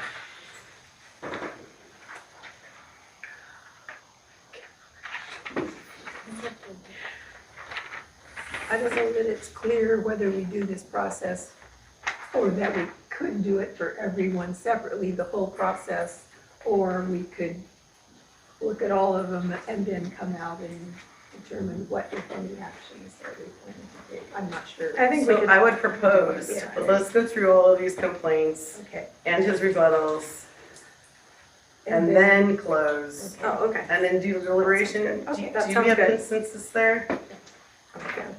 I'm freezing, I'm Counselor sorry, I'm Townsend? I know, I am too, my so hands are cold. ice cold. Counselor Townsend, These were do you not have going- consensus with us? Okay, and Counselor Dunn? Yes. Okay, so we're gonna proceed with these complaints and the rebuttals. Let Mr. Cutter defend himself. And then ask whatever questions we need to do, and then we will close this and then go into deliberation. All right, so then, I guess then we would go on to the second complaint by Judith Heese. And Mr. Cutter, will you go ahead and please present your response? So we're closing you're closing the SWIFT complaint? No. Do we have? Yes, Well, I guess so. Yeah. We're closing this, we're going through each complaint, and then you're gonna close all of them, and then we're going to deliberate. Is that? Yeah. Did you see the consensus? Yeah, I've not been allowed to make a closing statement after the Right. discussion. Right. Okay, so let's not do a closing statement. Thank you. So I would just simply refer to my contract, which the time, place, and manner of my employment is entirely determined by myself. No investigation is going to be able to determine or would bear fruit such in a manner that would be convincing to whether I was or was not at work, working as the city manager. That it would be irregardless and legally fruitless. However, it is of course your choice to do so. And I will simply say that I made those comments from a personal account on a private Facebook site, and that in no way, shape, or form did I meet the threshold required by the state and by the circuit court, which says that I declared that I was the city manager, that I was speaking on behalf of the city, or that I was acting in the manner of the city. So therefore, regardless of any investigative outcome, my speech will be protected. Great, thank you. All right, so then I will close this portion of the hearing, right? And then we will open up Judith Heath's complaint. And everybody has Judith Heath's complaint on page 54. 53. 53. 53, yeah. Okay, thank you. 52 is the 52. complaint, 53 is the Okay, thank response. you. Oh, right.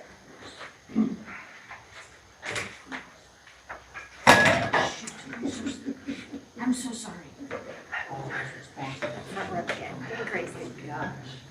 No more comments.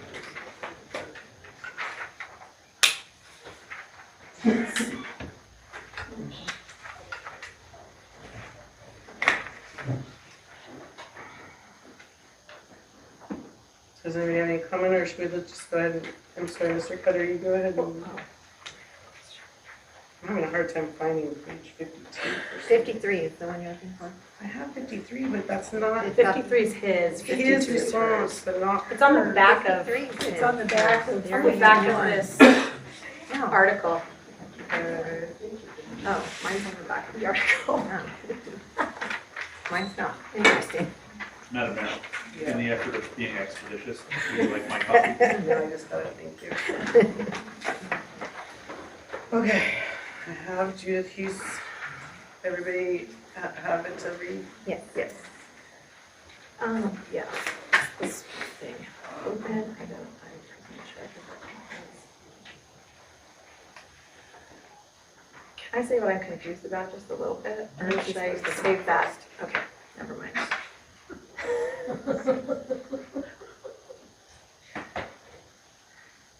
Okay, so are we ready to hear Mr. Cutter? Yes. Okay, go ahead, Mr. Cutter.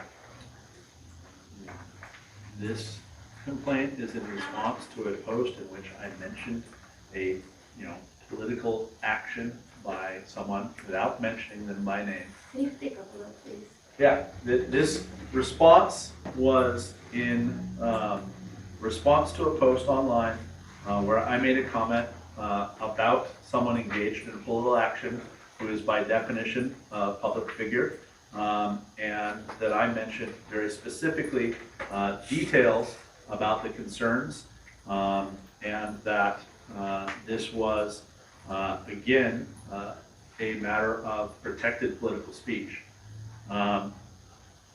Ms. Heath was not identified in the post, and is not specifically identifiable by, without looking into additional details. However, she felt, because she recognized it was her, that she needed to file a complaint.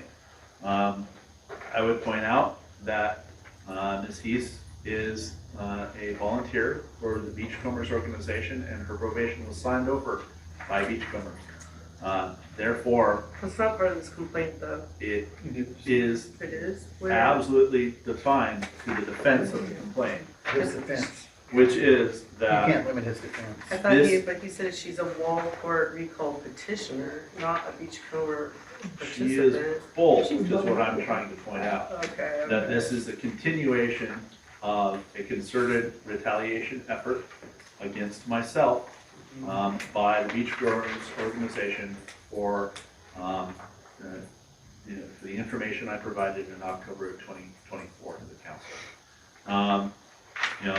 This complaint was provided no invasion of privacy. All of the information in this complaint is public record. As I have provided, the truthful information drawn from open court records is constitutionally protected. Again, my speech is constitutionally protected. Ms. Heath is a limited public figure, and the subject is a matter of public concern. Finally, any discipline or investigation would convene Oregon's whistleblower protections, which would, by policy, create liability directly to the city. I believe this complaint should be dismissed in its entirety. Okay. Is that your statement? Okay. Do we have anything in writing from CIS about freedom of speech and when he's protected by it and when We he's got not? it on a pink paper last meeting. It was an executive session, so we couldn't keep it. And it wasn't It was from the forwarded, lawyer. and I wasn't called in to get it in between the two meetings. That's not our job, I don't know. Yeah, I wasn't. Well, it was collected from us Yeah. at the end of the meeting, so it could not be. I mean, I could have come to City Hall and read it. Okay, well, I didn't see that, so I don't know what we're talking about. It was from the CIS lawyer. were quite, It was quite for, yeah. We didn't Via miss CIS. that meeting. Okay. She went down and got it. Does council have any questions or inquiry? I somewhat, oh, sorry, go ahead, No, Jamie. please do.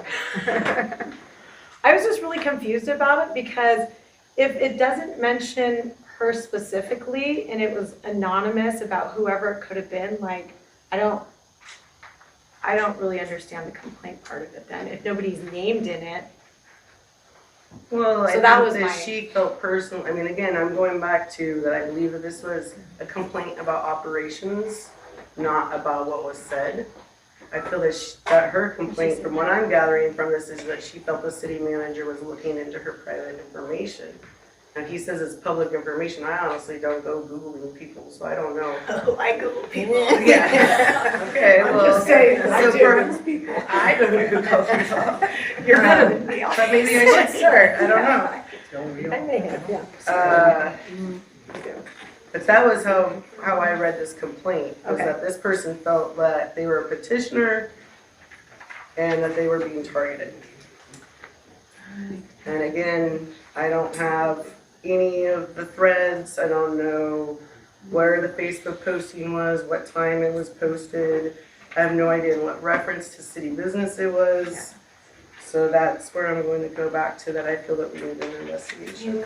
I mean, I think I've said it millions of times to you, Dan, like, I just don't understand why we have to get on Facebook at this point. Like, why did what you share matter? Like, how did it help anything? Yeah, Like, exactly. In a private comment on a private Facebook page regarding a political action within my city. It is protected political speech. No. Okay. So Do we know what then- this was about? Do you remember what your the post was? Oh, okay. It would be really helpful to know that stuff, but.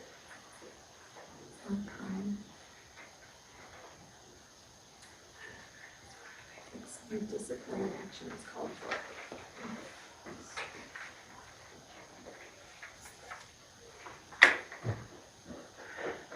I would point out that I've provided numerous citations that quotes the case law that supports my position that it is private political speech, both in this written complaint and this one. And I would also point out that the attorney has provided you a memo that specifically says that, you know, no punishment should be taken on private political speech. So the statement that stuck out to me was, though I do not believe it is a crime, I am concerned that he has investigated me and my background so closely. And that's the thread that I'm getting from Todd and from this comment. Both of these complaints aren't about what was said. Is the city manager acting in his role? And then the questioning, what I'm hearing today is he just does this on his own free time. Yeah. No.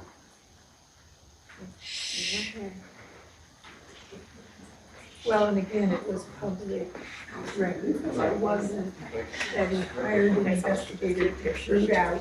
I think that it goes back to the same question of like when it was done. That's where I'm at. When and where.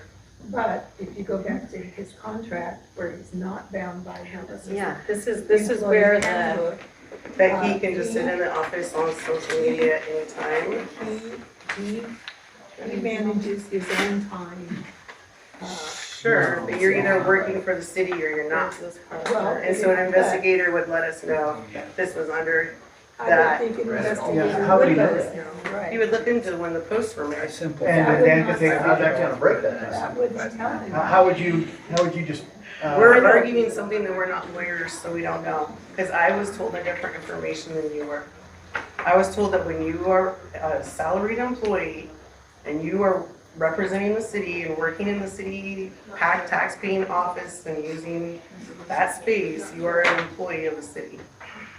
So we won't agree on that. That's again why I'm asking for some outside Well, our information. city attorney and CIS certainly are not telling us that. Yeah. And we would be silly not to pay attention to our city attorney. I haven't had them, I'm very unfortunate I couldn't make the last meeting through sickness. But I wish I could have emailed him and asked him my questions. So that's where the problem therein lies is not the free speech thing, but the whether he's doing it on time. But then the argument is that time, place, manner for him Is and not. and the employee Right, handbook. right. Which Do we have an employee handbook anywhere? He doesn't go to the He employee doesn't- back. he It doesn't- falls he's under saying his he doesn't contract. have to. He Oh, yeah. doesn't even fall Well, under we that. have It's his just contract, we wrong. have Then it. we Yeah. would Sure. on his Sure, contract. but that's still, then that means to me, if he's picking his time, place, and manner, then he's always representing the city. No, Well, then he's on vacation. Yes. no, it doesn't mean that. Unless you're on vacation. You're allowed to have a life. Do you get like, Thank do you, No. thank you. you Okay. get like? All right, so we're gonna get a closing statement from Mr. Cutter, please. Can we get a closing statement? It is the same statement fundamentally as with the Swift complaint. It was private, protected speech. In this case, I didn't even identify the subject. And more specifically, regardless of when or how it was made, I am, as a citizen, allowed to comment on, private endeavors. The caricature of whether I was at work or not, or whether I was on break or not, is immaterial. There is no investigation outcome that is going to prevent me from in the entitlement of protected speech, simply because I did not meet the threshold, which is defined in the law and which is provided to you here, which requires that I identify myself as the city manager and that I identify that I'm speaking on behalf of the city at the request of council as part of my work. Failing those tests, it is protected speech. And that is. Except for okay. I'm gonna go down a rabbit hole. I'm not gonna go down the rabbit hole, guys. That's kind Okay. of what CIS and the attorney told us at our last meeting. Well, so that he's using his personal social media account with No, the that beachcomber. you so have it's to, okay he has to protect identify it. himself. I am speaking as the city manager, Okay. then that becomes. But he never did that with the stop order, please. He never did that with beachcombers. He never addressed that he was speaking on the behalf of the city with the beachcombers complaints.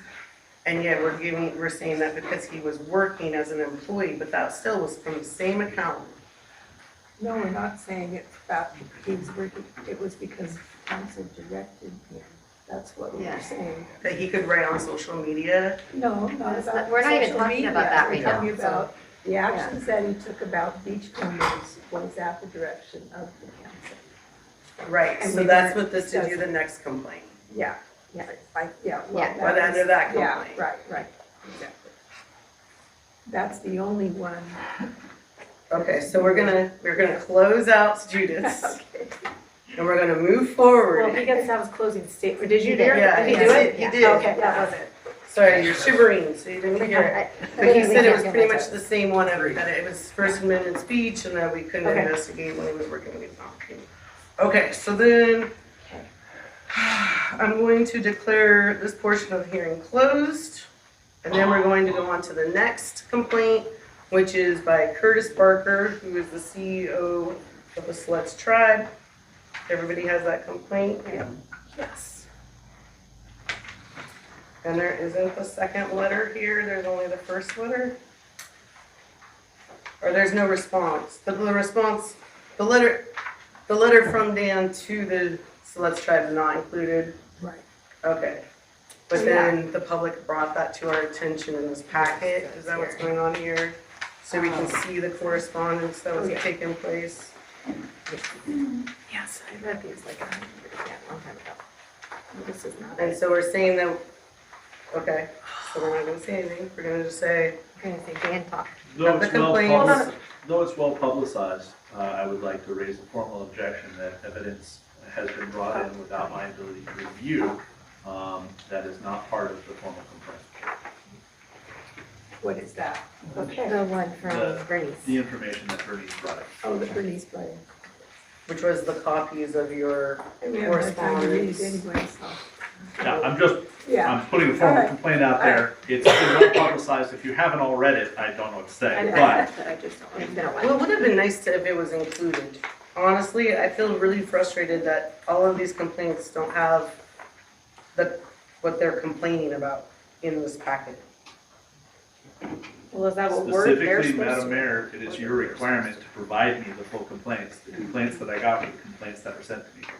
Right, but I'm saying that you rebuttal bringing all kinds of personal information about all kinds of people in here, As is my right, but we don't have the whole situation. because you didn't provide it to me. I was provided only with your email of complaint. Everything that I was provided in the letter of complaint is included in the complaint letter here. Okay, I had nothing to do with making up this packet, so I don't know. No, I the initial, think the initial that the complaint. that we person got, I who believe, makes was the that. complaint didn't Right. include it, and that's what we're given. I mean, when I got the complaint from Mr. think. Barker, it was an email thread. And Oh. this was the bottom of the thread. But you didn't include all that, obviously. No, I did. So that's what he's saying. Yeah, the whole thread was included, Right. because then he went and rebutted, so we got this email, and then Mr. Cutter responded to this email. Right, because that's all he got, is what he's saying. I mean, you can't respond to something you didn't get. So, you know, had you. I sent the Right. complaints, I sent all the complaints and everything that I had to all of you. Should I have sent it to the attorney so that I would have an incomplete packet? Yes. Okay, I was told I couldn't contact the attorney, so I've only You forwarded would have what I done so by sending it received. to the city recorder, who would then have made sure that the city was heard. But that was not what occurred. Okay, well, I believe that we have incomplete packets because we don't have the entirety of the situation here. There. I mean, even so, even though we're not seeing all the emails and however egregious it was, if it still comes down to the issues that he is rebutting, then I'm not sure, other than, you know, more paperwork, what we're missing. Okay, so we all have at least this one letter. Yes. And are we, okay now for Mr. Cutter, for him to afford his responsibility or opportunity to respond? Yes, please, right. Okay, so Mr. Cutter, please respond. So the first thing I would like to say on this one is I absolutely have acknowledged in the past to the council, and I acknowledge now, that the tone of my response to the tribe was very direct and very forceful. I was trying to get them to do something that they were reluctant to do, which was at the behest of the district attorney, who specifically said that unless the tribe is willing to file charges, that they could not proceed on what was very clearly attempted theft. That was by the district attorney Thorncraft. You know, the documentary record supports what I said. I have provided records, you know, via public records request from Oregon State University that absolutely shows a misallocation of funds. Does it rise to the criminal? I believe so, but that was what I was asking them to actually allow to be adjudicated. It is important to note that it doesn't matter from a whistleblower standpoint whether it was adjudicated or not. The effort is that I had a good faith belief that this was occurring. By making that statement, by making that claim, I am afforded whistleblower protection, not only from you, but in fact, from the tribe, based on their own whistleblower policy. Mr. Barker's complaint, totally valid. You know, I was more direct with him. You know, he did not like the tone. However, the retaliatory email from him, in terms of the formal complaint, And his confirmation this week that they wanted a hearing because I filed a whistleblower complaint through the tribe's channel is a direct retaliation for protected speech. And because of that, I believe that this complaint needs to be dismissed. I absolutely think that there is a conversation to be had in a performance evaluation about my tone. 100% I'll own it.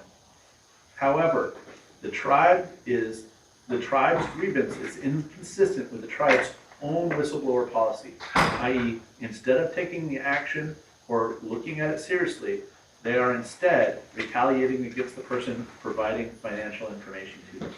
This is in violation of their own rules. So as far as I'm concerned, this complaint should be dismissed.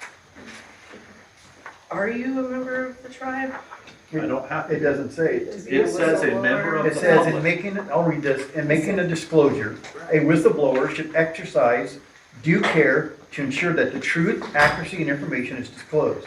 This policy provides protection from retaliation for employees, vendors, tribal members, and others related to whistleblowers.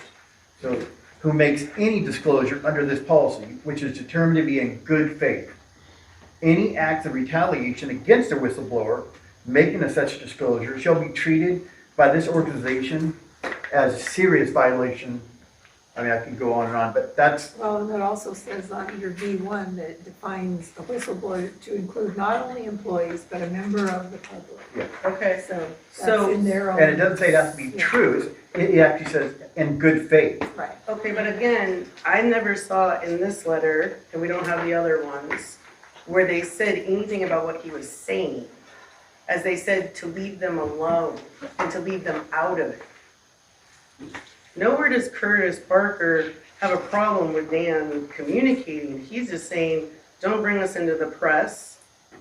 Don't bring us into Which he this. did. Don't He communicate with us about this anymore. So unfortunately, regardless of sovereign nation status or not, they are subject to federal law. And federal law says that a politician, under no circumstances, can say, you can't talk to me about business within the city. I appreciate that. You're part of your statement. Yes, Okay. yeah, that is, the reality is that you can absolutely say, don't call me to talk about my kid's basketball game.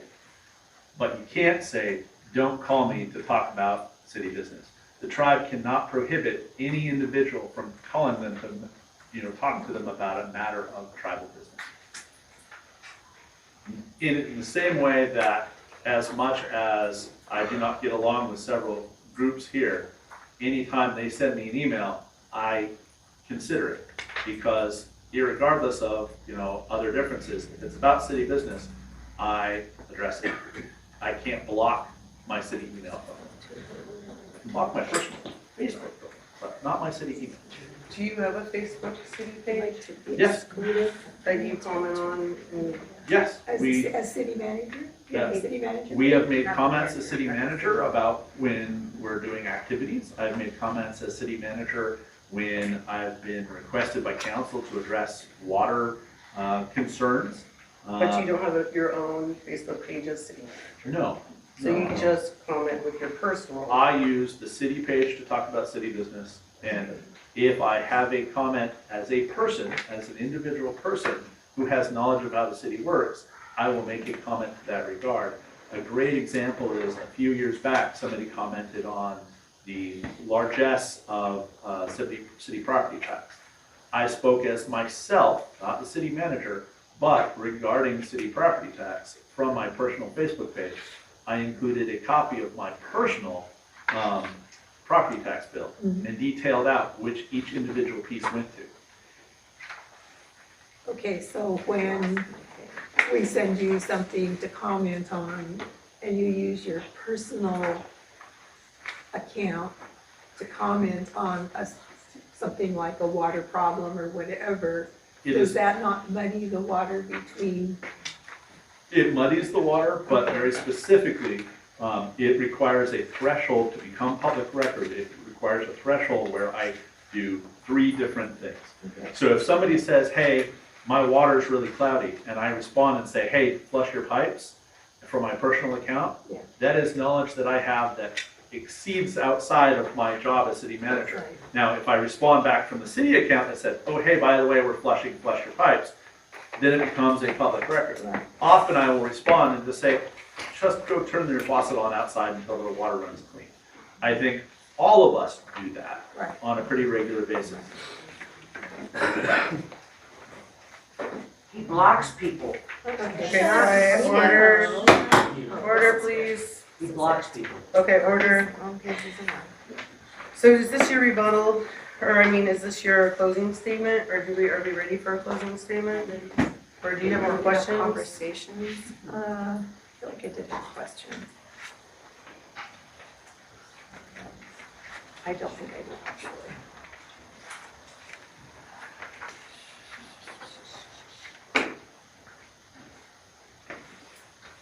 Oh, I did have that question because this says, he says we don't want to drag it out any further and don't want it to be included, don't want to be given to the media. But I do remember us getting it from the media. No. Wasn't it printed somewhere? There was several emails before this from Mr. Cutter to the tribe that he was communicating to an investigative reporter and that he was going to like reveal this. That's where like the threatening tone came from. No, I swear something a else, chunk yeah. of this was printed somewhere. And I was like, how did they get it? Because then I think I was like, Dan, did you give that to the media? Yeah. Do you remember that? Oh, I do remember Yeah. that now. How did that get A released? reporter published all of the letters in the Yeah. course of an article. It did not come from my office. It did not come from any of you because none of you had seen it. The only people who had access to that are 3 people, specifically actually just 2 people because one of the letters included did not include the third person. And it's either Curtis Barker or Lisa Norton. Those are the only 2 people who had access to that record and could have provided it to the reporter. Okay. So the tribe, who said we don't want publicity, somebody felt I it was just remember it important got enough to leaked put that out there. You know, we also gave the tribe, it's important to know, we gave the tribe, through the attorney, an opportunity last week for this not to be brought up in public session today. Simply saying, hey, you said you didn't want this to be public, would you want to retract? Mr. Barker again reiterated his original retaliation outside of the whistleblower and said, no, even though he filed a whistleblower complaint, we want it out there because, you know, we feel it's important. So again, the tribe is going against their own whistleblower policy by retaliating through a formal grievance. Therefore, it's public. Wait, I have one more question for you. You said you filed the whistleblower thing? Yes, they have a form. for You whistle- filed it through the tribe. I just Yes, wanted to clarify. they have. Thank you. I believe that in good faith, I've provided the tribe evidence that their funding was, you know, misallocated. I showed that with documentation and I provided that to the tribe. That is a whistleblower complaint and meets the definition of requiring protection and consideration under the tribe. Right, but they felt that it was out of line, and they felt that they were whole, and they don't believe themselves to be victims, and they didn't believe that there was a crime against them. I know, but my issue So is that would that close that was it. all via email, so literally nobody else knew about it. Yeah. Right? Right. Like, I didn't know about it, you didn't know about it. Nobody knew about it, about this communication except for him and Curtis Barker. and his assistant. And I guess Lisa. And it's been alleged And it- that you're the one that released it to the media. Can you? I categorically say I did not. I thought Can I you- was being alleged. I saw where Well, I was and- being alleged or you, from the or city you, manager that or I you. released Yeah. it. The only way that messaging went out would be if, and I don't think the mayor did it, but if the I know mayor I did. provided those records that had been emailed to her, or if Curtis or Lisa released those records. I know of no other entity who had access to those records, and I know for certain that I did not release those records, Well, I know for certain that I didn't either. which leaves the tribe. Too. So, Or, well, or the, whoever the reporter was that they released the records to, right? Maybe- Well, Maybe they did it. but somebody had to release them to the reporter. Well, that's true. but Because I got a maybe call from the reporter saying, hey, do you want to comment on our article? Right. And I responded as appropriately as I could. all right, so we're ready for his closing statement. Yes. Yes. All right, so Mr. Carter? Again, I would just simply say that while I acknowledge the tone was of the emails to Mr. Barker was direct, I was in fact making a good faith whistleblower report and trying to convince them to take action at the behest of the district attorney, who insisted that the only way that they could move forward with their part was if the tribe or Oregon State University went forward. I also had a similar direct conversation with Oregon State University. Oregon State University also punted, which is very disappointing to me as an Oregon State University. The reality is that this is protected communication under their rules for whistleblower activity, and also, frankly, the council's whistleblower responsibilities, because this activity is part and parcel of the whistleblower complaint that I filed in 2024. Man, I can't believe it.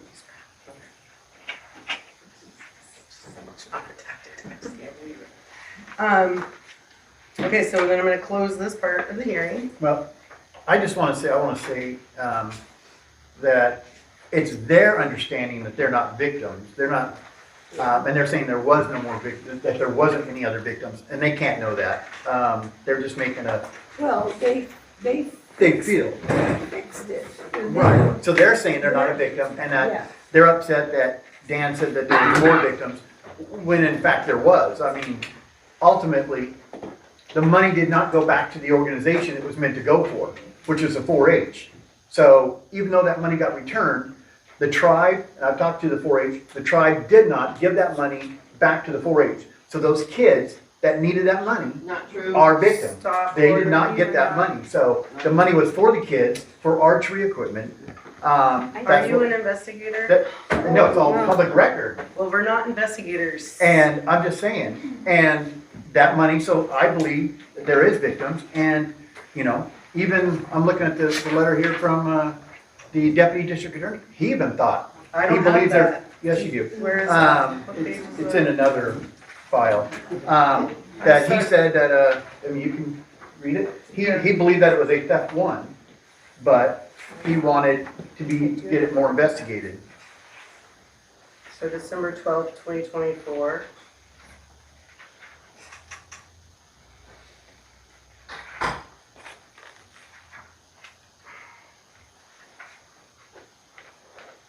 I mean. So ultimately, Dan made a good faith He effort. says that it sounds like, but he doesn't say it is a crime. He asks him to come and talk to him, and then there are no charges developed.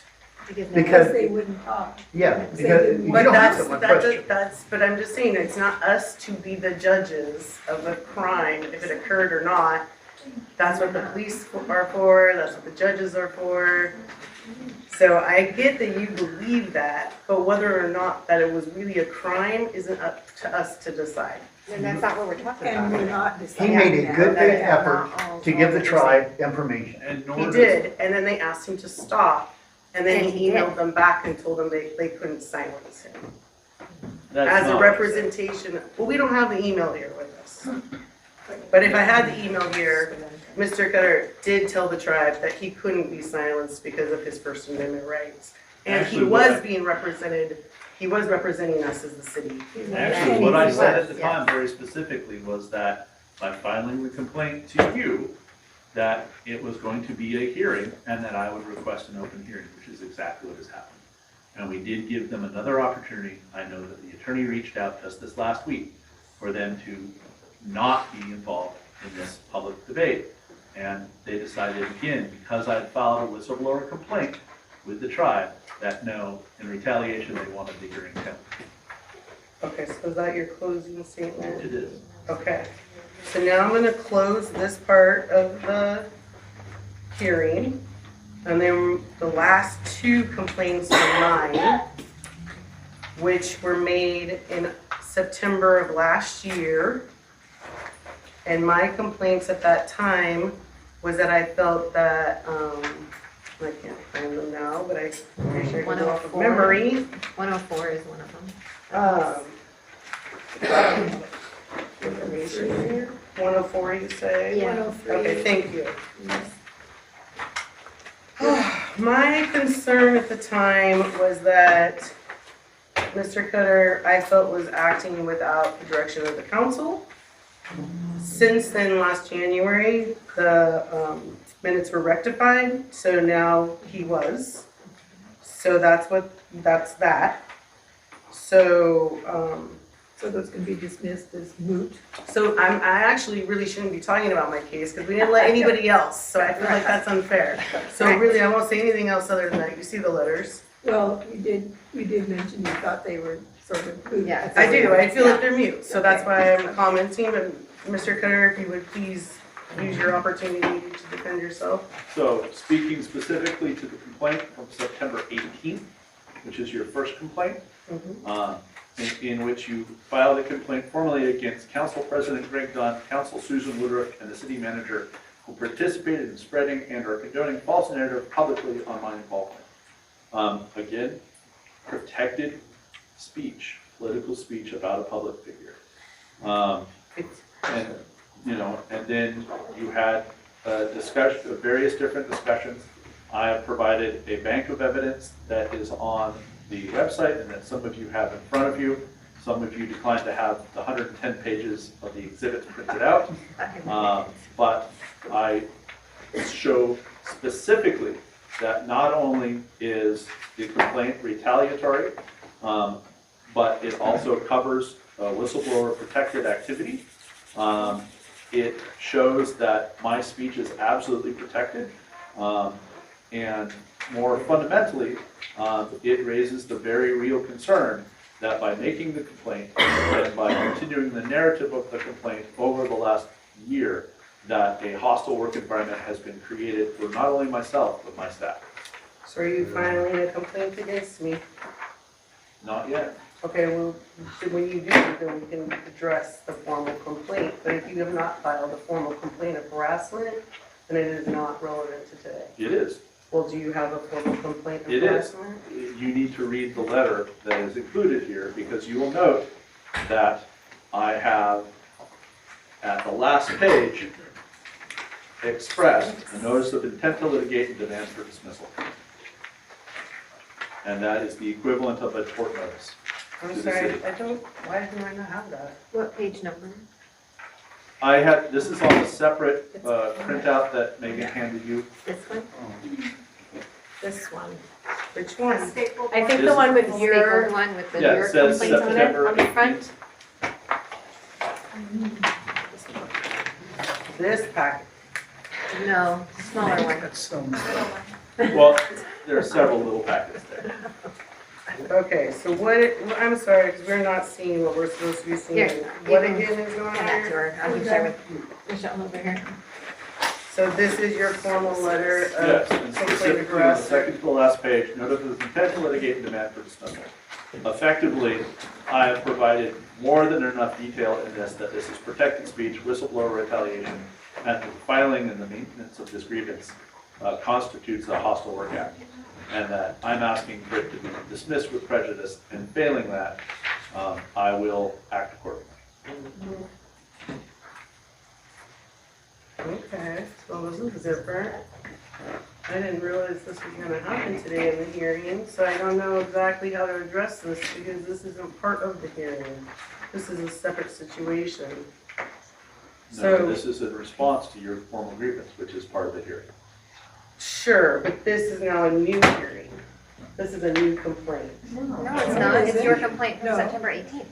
It's still the same complaint. The letter on the front is yours from the 18th, right?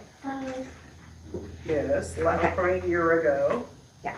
And then you guys changed the minutes in December for January meeting. You keep saying change the We did minutes. not That's You change not- rectified the minutes. You That's not what rectified happened the- either. Clarified the We minutes. Clarified the minutes. To say that he can pursue beachcombers. But that doesn't mean he can pursue, say, Todd Swift. He's not a beachcomber. We're not saying that in any way, no. Nobody said that, yeah. I did go to the car show. We're-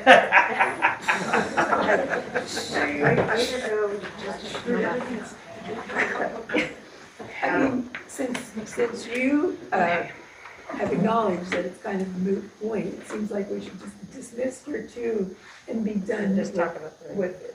Except that now I have a tort. Well, only if they're not dismissed.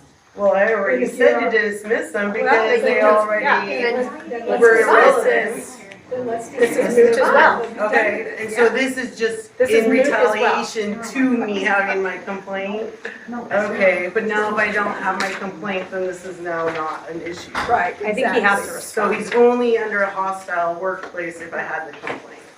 Well, I don't think we're that far. So if you read the complaint, to try to elucidate this a little bit. So if this you is your closing statement? Yes. Okay. If you read the complaint, it specifically says that for an order for this to be concluded to that kind of action, it has to be a council action. One person does not constitute it. It has to be a council action. So by the council taking that action, it creates this situation. So if the council dismisses, it dismisses that complaint and the concerns associated with that complaint. Okay, cool.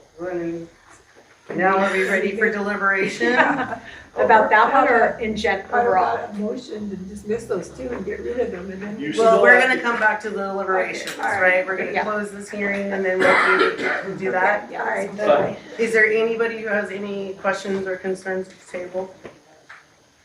Well, we're gonna. Well, we're I think gonna that's what the But don't we deliberations- discuss with regards to Well, that because now? we were supposed to go from his closing statement.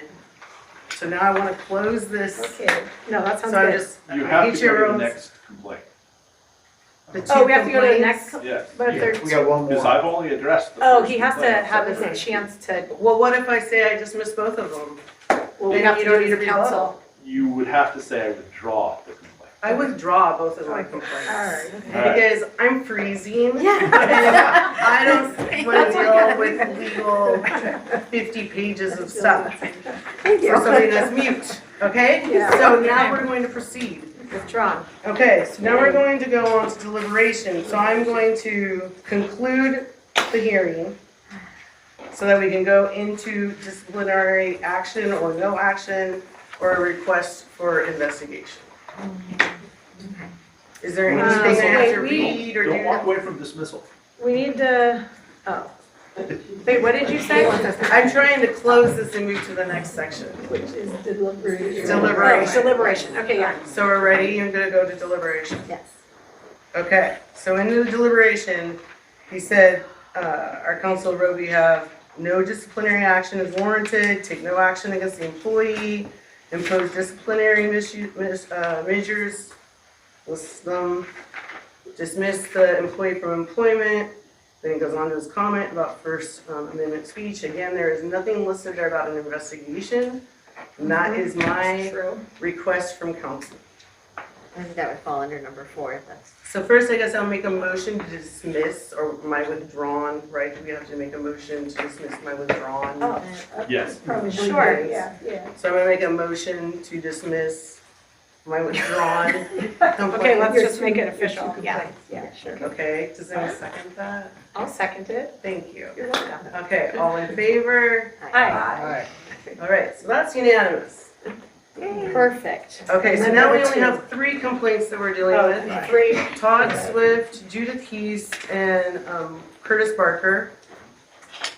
I think that we are immature to dismiss, and I think we're immature to discipline. Do you not think that? Oh, go ahead, please. I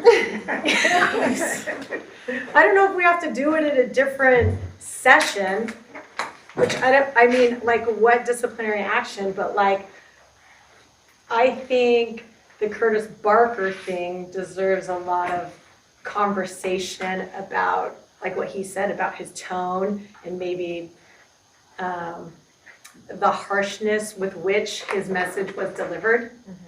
Because I think that should definitely be a conversation we have with him. And I don't know if we do that like this or if we just do it I think in its that- own thing. Like, I think the attorney suggests, and I think even Oh. Dan suggests in his responses that that is something that will be very appropriate to be done when we do his his evaluation. evaluation, which we need to do When do we do soon. that? Hopefully next meeting, Yeah. because we're behind. We're supposed to do it in January of each year, and this is now, Oh, what is it, August? okay, so then I'm To me, that's where we should for that one. rightfully deal with all of it, because to me, it's clear that we don't have the legal right to discipline based on any of these complaints. Right. As far Regardless of whether we consider them valid or not. Right. We can't really act on them in that way. Whatever happens is gonna have to be collaborative. Right. It's gonna have to be frank, and it's gonna have to be between the Sorry. council and the city manager directly. Which is- Serious conversations about important issues that Right. these complaints have raised with us, Yes. that I think we all acknowledge are significant and need to be addressed. But as far as the free speech part, we need to deal with that and put that aside so we can move on to the evaluation and that important discussion Right. with the city manager. I again will reiterate that I do not believe that we have enough information here to discipline or dismiss. I know, but is that kind of what it sounds like, is that everybody's leaning towards doing a, what's this called? Employee evaluation, where, Well, then you would either dismiss or discipline on these, and what I'm hearing you say is like, we can't discipline because of the freedom of speech. Right. But I'm saying that I believe that an investigator needs to come and tell us if he was actually in his scope of city manager or not when these comments were made. this We is do not the- have that information in this packet. I feel like that would, like, not really give us any information to make any different It's decision. gonna spend a lot of money I wish and we do had nothing for us if we're gonna deal with it in the performance review. Why jeopardize the city by, not taking the action that our city attorney and CIS recommend that we do to keep the city whole? And what was it that Where's the you were city recommended to do? Well, Have a because- hearing. No, we're No, going, they we will didn't have a recommend meeting that. with the They city didn't manager. recommend to have this hearing? No, they recommended to have this hearing, and they recommended that we do not discipline Interesting. on the free speech, because it's all about free speech. But we do have an issue With operations. with our city manager How about he tone, operating, how he's operating. about the tone, or whatever we want to bring up. Obviously, we have the right to have that conversation with him. And that's where we need to get to, that will make a difference, hopefully. Well, I disagree, but that's not unusual, so. but wait, where's the part, okay, because I understand what you're saying, and I get it, and I do partly agree with that, 100%. So I want to know where, we keep talking about time, place, manner, when Dan's on the job. It talks about it in his Employment contract, which is here, I see it. I don't know if this is the whole thing, and then does anybody know where that is? The whole contract? I believe it's Where the the full time contract. No, yeah, I don't know. I just, that's the part, because what they're saying is that it's pointless to have a third-party investigation if in his contract, he is kind of allowed to just do. But that's I right, know. not, it's like, That's why I wanna, that's like, our read it. assumptions, those are our assumptions. To me, I wanna have a third-party investigator say, he was acting in his contract as he was contracted to do. And Oh, the I see. investigator says that, I'm like, cool, I'm happy to dismiss this. But an investigator came back and said, this isn't this is this and this is that. Like I wanna hear it from a third party. I don't want it to come from him. I don't want it to come from us. I don't think we're the people to be able to know those answers. I think that that's what we pay an investigator to do and research. And they come back and they say, we found the thread, we see the comments, we see where they were made, we see how it was referenced. But we also. But And then they give us the information and they say, we think, that he overstepped his scope of his contract. But we also pay our city attorney to tell us those things. And he is an investigator as well. He Not has a heard- third party. Yeah, but him Yeah. and CSI both said that, Right. yeah. Right, I mean, they have looked at all the complaints. Okay, if you all feel confident on your vote, that's great. Like, I'm just letting you know that this is what I would like more information. Might I make a suggestion? The 4 options that were provided to you.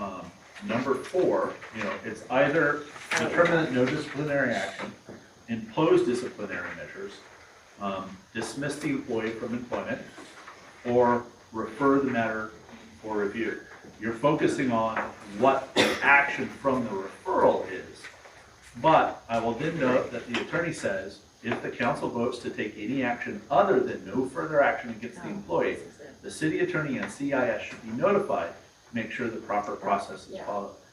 If you so choose to and have a desire for further action, whether I feel it's necessary or not, obviously I don't, but if you feel it's necessary, the next step would be to vote to refer the matter for further review and have a conversation with CIS and the city attorney and determine whether in the course of that contract and in the course of the questions that specifically the mayor and Ms. Severson have raised, whether that is something that is going to be investigable in a reasonable manner, or whether CIS or the attorney provides you direct advice that says, it doesn't matter what he comes back with, or no, that's a very important thing. Before you hire somebody to investigate, having them provide you that advice, I think is very important. We agree. I think that's Look sound at that, advice. we agree. Yeah, I agree. All right, I agree.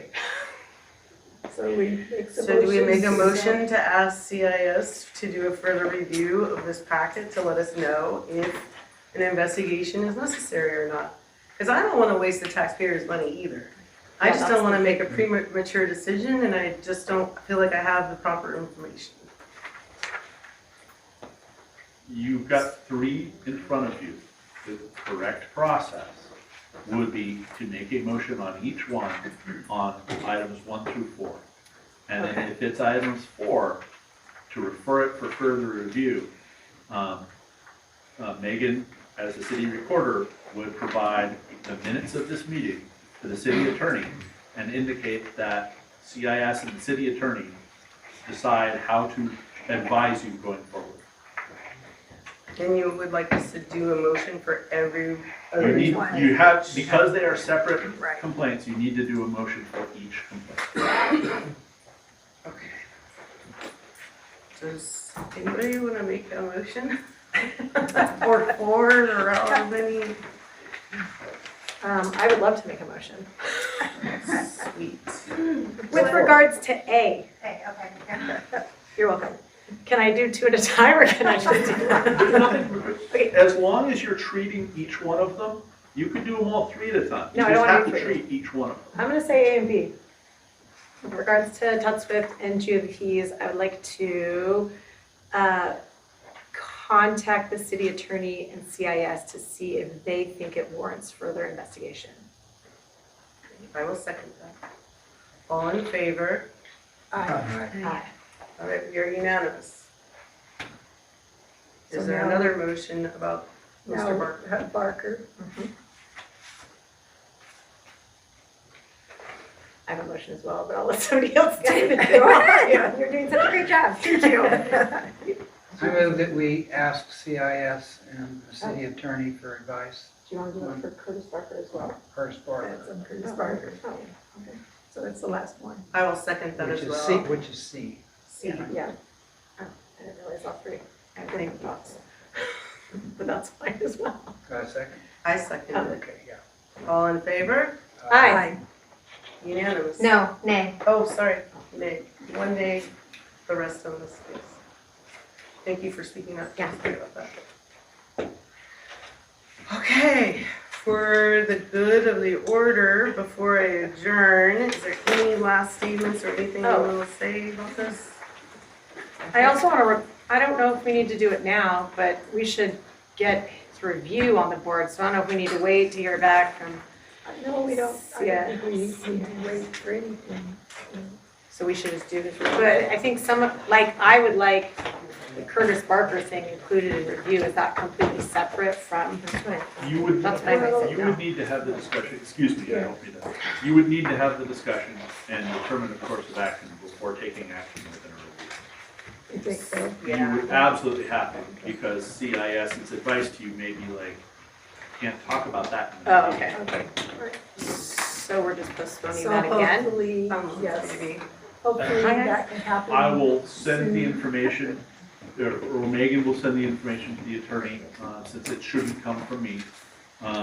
And then we will schedule, I will put an executive session to meet with the attorney and or CIS at the September 10th meeting. That will be in our schedule. And I will, unless directed otherwise, schedule a performance review in the October meeting, unless I hear differently. That's great. So, that's as soon as possible, I guess. Government, we're gonna We're so quick. We're faster than football. Don't end yet. Megan, can you please amend my Curtis Barker to a name? Thank you. Okay, are we good? All right, meeting adjourned. Thank you, everybody. Can I just ask Sue real quick, when you say they recommend we have a hearing but not discipline, who's they? The city attorney. City attorney? And CIS. Okay, just wanted to get it on record, thank you. We have it recorded. Well, folks, that was definitely very interesting. There's a lot of things covered there at the end. It's kind of nice to see that they are moving forward with some complaints and addressing those issues. It's hard to say where this will head to from now. I will just note that apparently they still have never seen the complaint I made for the city manager forging my name on a public records request. But at least they are moving forward with these ones, folks. Let's see how this all turns out, and I'll catch you on the next one. Thank you for tuning in.